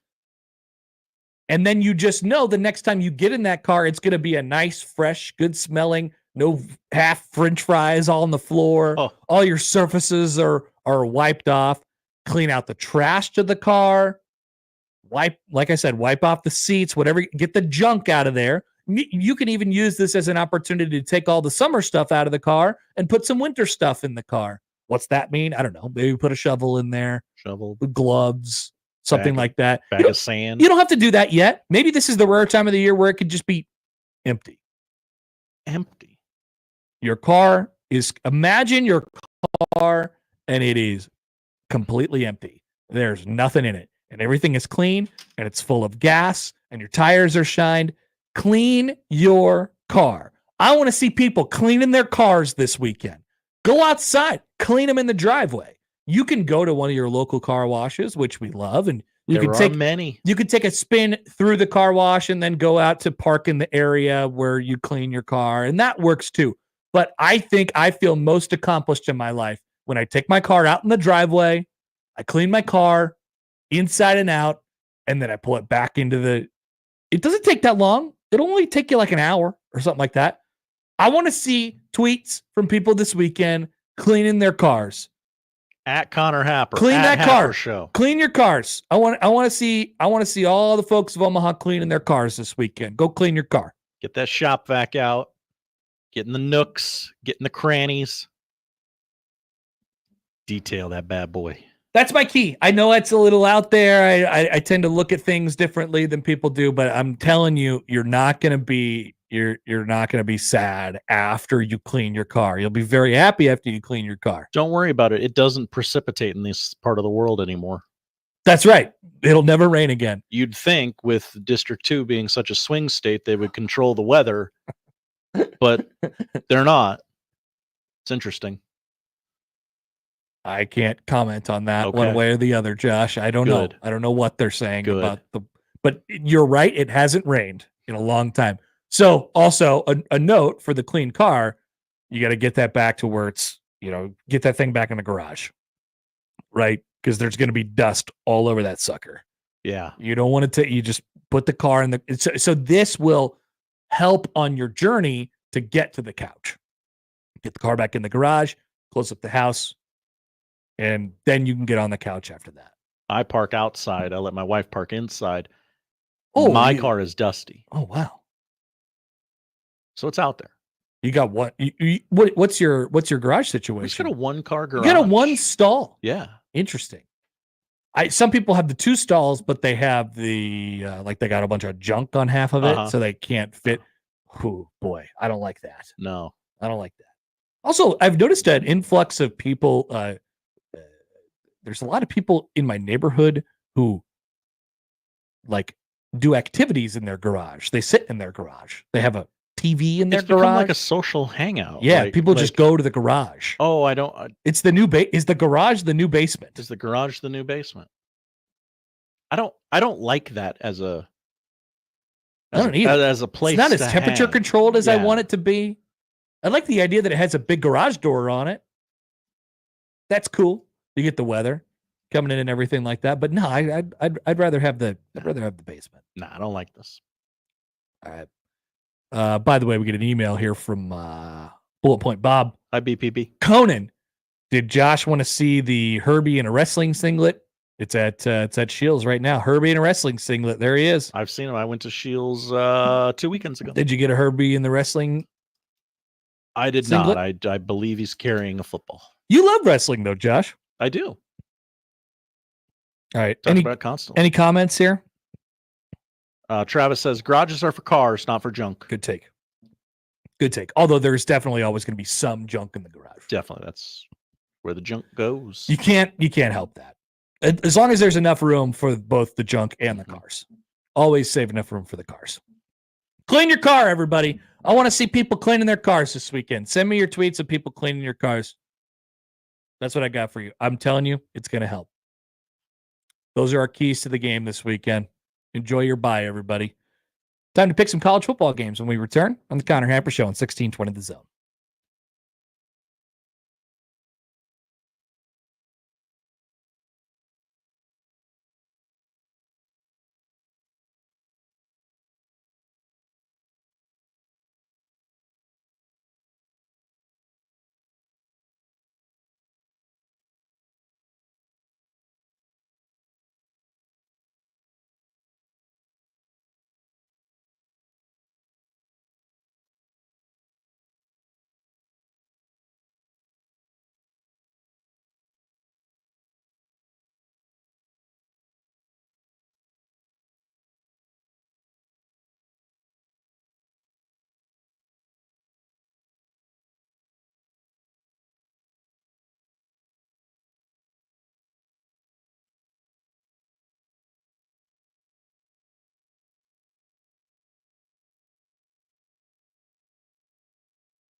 John emails in on the Equitable Bank inbox. Hi, John.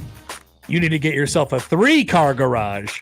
Then you have room for both of the vehicles, plus room for the beer fridge, Blackstone, lawnmower, snowblower, and workbench. I would never need a workbench. First of all, as a person who does not need a bench to work.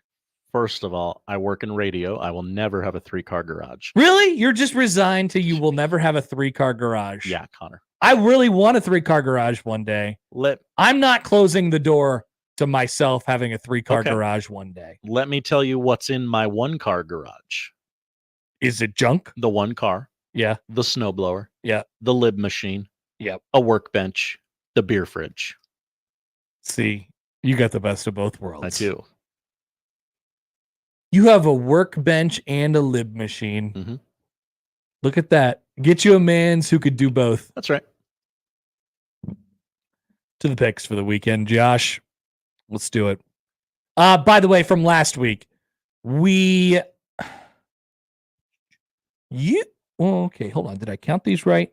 I ended up going +1 on you again last week. Ooh, so now you're +2 for the year? I am +2 for the year. Okay. So just wanted to make sure that was right. Yeah. So we both picked Missouri for some reason. Wrong. There was one that I'm like, yeah, we nailed that one. I don't remember which one. I'll tell you which one it was.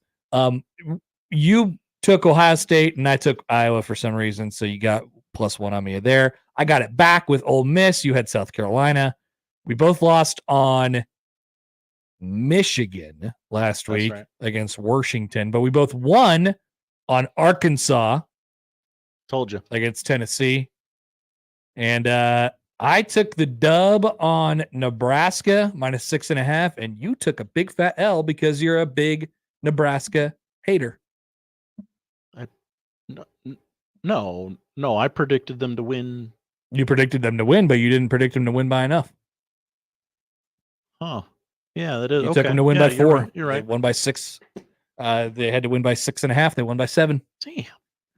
Sorry, Josh. And that brings our season total to myself having 20 wins, 16 losses, and 0 pushes so far. Josh, a very respectable and very normal 18-18. It's almost like the last year of Josh making picks was a pumpkin. Whoa, no. Pumpkin watch. No. Pumpkin watch. This year is the pumpkin year. Last year was not how pumpkins the work. Real year. Nope, that's not how pumpkins work. We begin at the Texas State Fair. Texas is number 1 Texas, by the way, is a 14.5-point favorite against number 18 Oklahoma. It's the Red River rivalry. That's right. We don't shoot out anymore. 2:30 on ABC. I'm the leader, Josh, so I get to go first, as you know. So it's Red River, right? It's going to be wacky. Wacky game. It's always a wacky game. Defies logic. And you might say that, it defies logic, and this game will probably end up being close. I think there is a path to it being wacky and Texas still finding a way to cover that 14.5, and I will take the Longhorns to cover that 14.5. It's possible that this is a good game for like 3 quarters, and then Texas gets like a pick 6 back-to-back or something like that at the end of the game.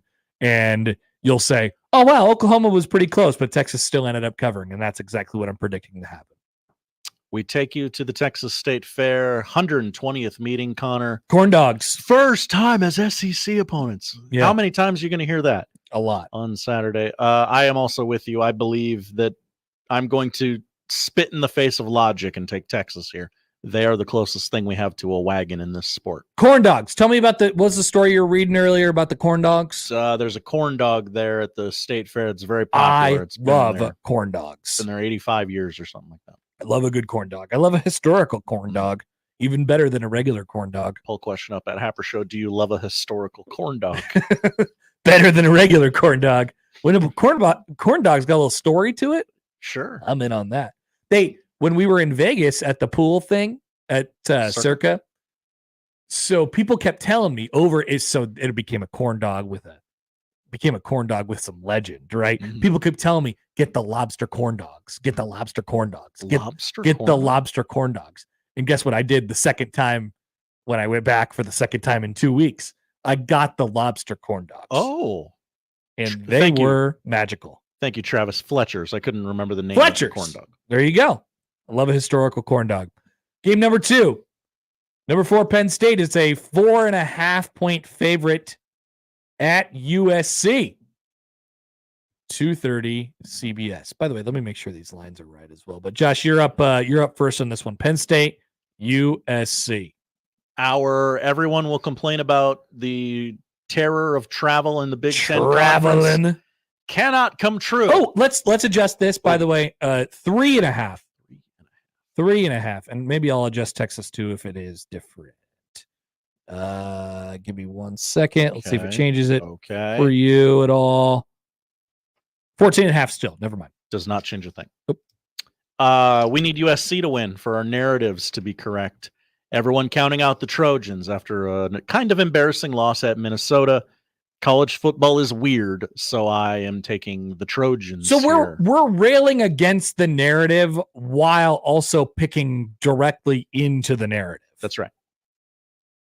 Just to be clear on what we're going for here. Mm-hmm. We're saying that USC is going to win, and then people are going to talk about the narrative of travel, but it's not actually that. It's just that Penn State is a pumpkin? A pumpkin? Pumpkin watch? Pumpkin watch. I like USC to cover the number as well. And frankly, I like USC to win the game. Samesies. A little bit more firepower there. And maybe the cross-country travel is a factor. Maybe. Maybe. They got to drive. They got to bus all the way to Harrisburg. Yeah. Sounds miserable. Which they've already done. USC. We both like USC to win in Southern California. Number 2, Ohio State is let me make sure I got the right number on this. Is a 3.5-point favorite at number 3, Oregon. So we're going to change that number from 3 to 3.5. Josh, Ohio State is a 3.5-point favorite at number 3, Oregon, 6:30 NBC. I will go first. I do like the Buckeyes to win. I'm not as comfortable as I usually am in this spot with Ohio State in a game like this, just because of what we don't know about them yet. They haven't done it yet. I haven't seen this group do it, led by Will Howard. I will still take Ohio State to cover the 3.5 on the road, win at Oregon, thus separating the Buckeyes from the rest of the pack in the Big Ten Conference. Connor, this is where we disagree. You're supposed to say, not so fast, my friend. Not so fast, my friend. Kurt, could you please hold my arm and prop me up? I am going. Yikes, Josh. What? It's tough. It's tough to watch. I'm going to take Oregon to cover. I would like to take them to win. You can just do it. Just do it. I'm going to do it. The Ducks win. They launch an assault on the Big Ten Conference. We are the hood ornament. Oh no! This is the West Coast invasion. The Autzen Zoo is the most terrifying place to play in college football. Yeah, something like that. Part of me does say this as now an old Big Ten fan. Mm-hmm. I do like the old guard of the Big Ten. If Oregon came in, oh my God, I like a changing of the guard. If Oregon all of a sudden came in and said, no, this is ours now, that would be quite the statement to the rest of the conference. To your point, Josh, I want to keep things the same. I love when things are the same. And give me Ohio State. Gosh, do you think Dan Lanning could be coaching them up, going, they don't think you're anything. Yes, they think, yes, that is going to be happening. Yeah, he is a motivator. I think they have the better quarterback. See, if I said that, it would be me saying that I think Dylan Gabriel is like really good, and I don't think that. I'm not a buyer in him either. I think he's going to be a Heisman finalist, you're probably right. And for him to get that invite Saturday night on 1620 The Zone, by the way, feels a little crucial. Okay. All right, so you're going big narratives. Number 9, Ole Miss is a 3.5-point favorite at number 13 LSU, 6:30 on ABC. Josh, you have the rights on this one. Connor, will you tell me who has the ball last in this game? I cannot. Damn. Can I give you that information? Not available. As a man who has been burned by betting on both of these teams before, I'm going to roll with the Rebs here because I think they're a better team. I am interested that Ole Miss is good. I think LSU is pretty good too. I think there was some question earlier in the week if Nussmeier is going to play. It seems like he is. Given 3.5 points at home at Death Valley at night, I just can't really. I'm sorry. I'm going to go with my historical context on this one. Give me LSU to cover the 3.5, and potentially, if I baited you into picking Oregon to win the game, I'll bait myself into picking LSU to win the game. Give me the Tigers. Since 2020, these two have alternated wins and losses. By that logic, it is LSU's turn this year. It's LSU's turn. Many people are saying that, Josh. And we finish with a game of intrigue, Josh. Yes. Number 18, Kansas State, is a 3.5-point favorite at Colorado. Colorado's last chance to be relevant. They wouldn't tell you that. As we discussed earlier, I actually think Colorado's pretty good. They certainly proved something when they went to UCF a couple weeks ago. This is a 9:15 kickoff on ESPN. Hello. Enjoy your evening once again with Deion Sanders and the Colorado Buffaloes. So Colorado against teams that kind of hem you in. And I mean, Nebraska kind of did it to them right for a half last year. And they certainly did it to them this year. That hem you in, that slow you down. K-State has a good quarterback. They have the potential to be a little bit explosive on offense. I have really grappled with this one all week because I want to pick Colorado, but I just don't think I can. Because I just think K-State's got the right brand and the right style of football and the right amount of they do it kind of as a team, right? Remember what Rule said after the Colorado game? They got stars, but our star is our team. Mm-hmm. That's kind of K-State. So I'll take K-State. If not, if Colorado wins, which I do think is possible here, I'm taking Go Power Cat. But if Colorado wins here, they send the Big 12 into a complete and total frenzy. Yes. Which, I mean, that would be very on brand for this conference, and it's in its first year of being exactly what it is. I'm going to take K-State. I don't love it, but go Power Cat. Yep. I was in the same spot as you, and I went the other way. Buffs. I took Colorado. I have talked myself into them being an improved football team. God help me. Chris writes in on YouTube. Charles follows it up. Chris says, big meteor game. It is big meteor game for sure.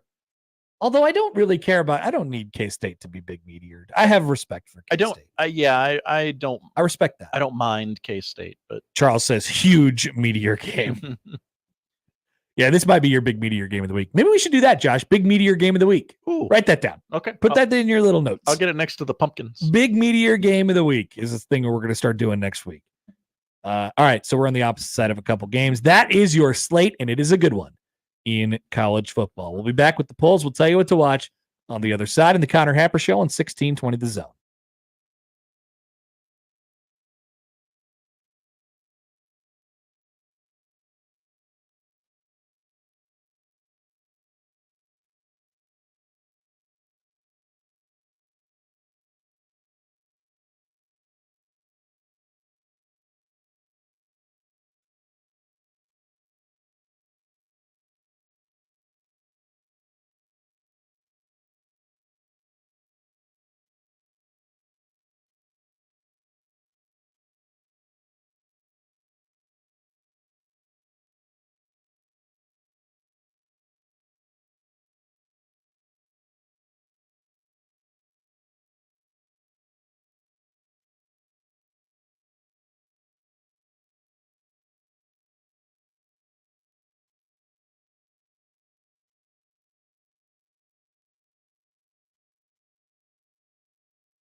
All right, to the polls at Happer Show on the J-Tech Construction Zone Twitter feed. Here are the results of those polls. Hit me. If Roger Clemens had connected with Mike Piazza with that broken bat, would it have helped his case to make the Baseball Hall of Fame? No. He would have actually hurt it. And it's still not happening. Yeah, no, it wouldn't have. Whose take was that? Was that McMaster's? It might have been. 55% say no. And Sad. I agree with them. Is Build Me Up Buttercup a better song than Jump Around? Yes. I'm willing to listen to the argument. 52% say no. You thought that I'd be in the minority, but there'd be more people on my side than I'd expect, and you nailed it. Most voted on poll question of the day by far.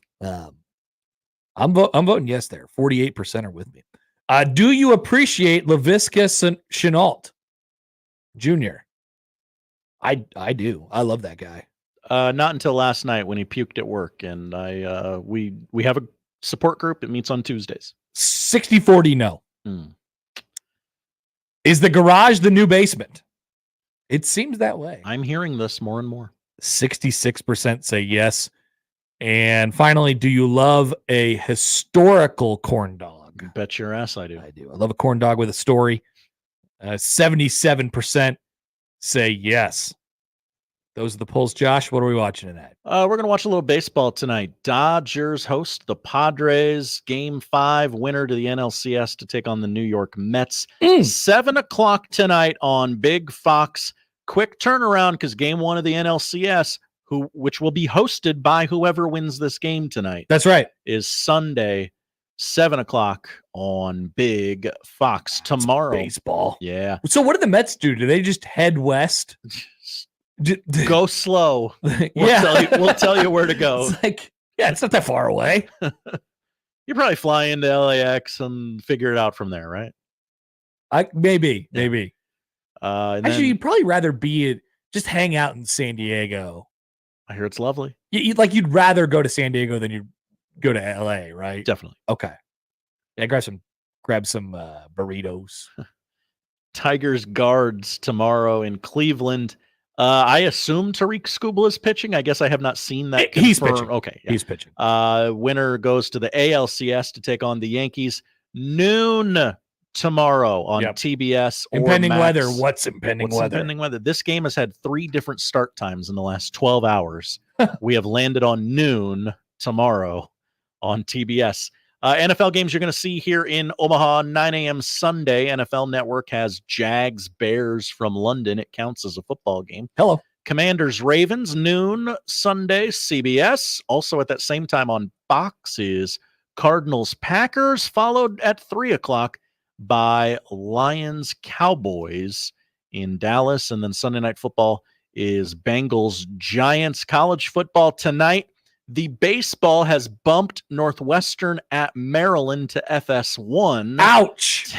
Tonight, 7 o'clock. They said, yes, we'll take West Coast baseball over Big Ten football. Ouch. Yeah. Shots fired. UNLV at Utah State, 8 o'clock tonight on CBS Sports Network. And number 16, Utah, travels to a very much improved Arizona State team, 9:30 tonight on ESPN2. Big noon is in Iowa for Washington, Iowa. College game days in Eugene for Ohio State, Oregon. Your guest picker will be Caitlin Olsen of It's Always Sunny in Philadelphia. Oh. Bit of an upset for me as well. She's an Oregon alum. Speaking of Caitlin, Josh. Yeah. We're going to get to the Caitlin Clark thing? I don't think we'll have time. I don't think so. Clock's ticking. And I got to tell you about all the volleyball this weekend. Number 2, Nebraska hosts number 10, Purdue tonight, 7:30 on BTN. And then they play again in Lincoln tomorrow night on Big Ten Plus against Rutgers. Number 6, Creighton is at Villanova, 5 o'clock tonight. You can listen to it on 1180. And then tomorrow at 4, they are at St. John's on ESPN Plus. And then finally, wow.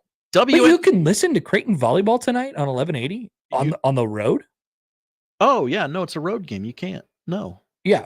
Don't do that. Okay. It won't be there. All right. It'll be old guys talking about Aaron Rodgers. Okay. Thank you I wasn't thinking. I'm sorry. WNBA Finals Game 2, Sunday, 2 o'clock on ABC. Minnesota down 18 in the fourth last night. Came back and won in overtime. Stole Game 1 from the New York Liberty. I'm sure you were following that amidst the Royals playoff. I saw some sort of...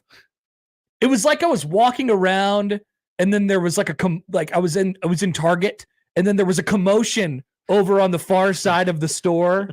And I was like, wow, what's going on over there? And that was kind of how I treated it last night.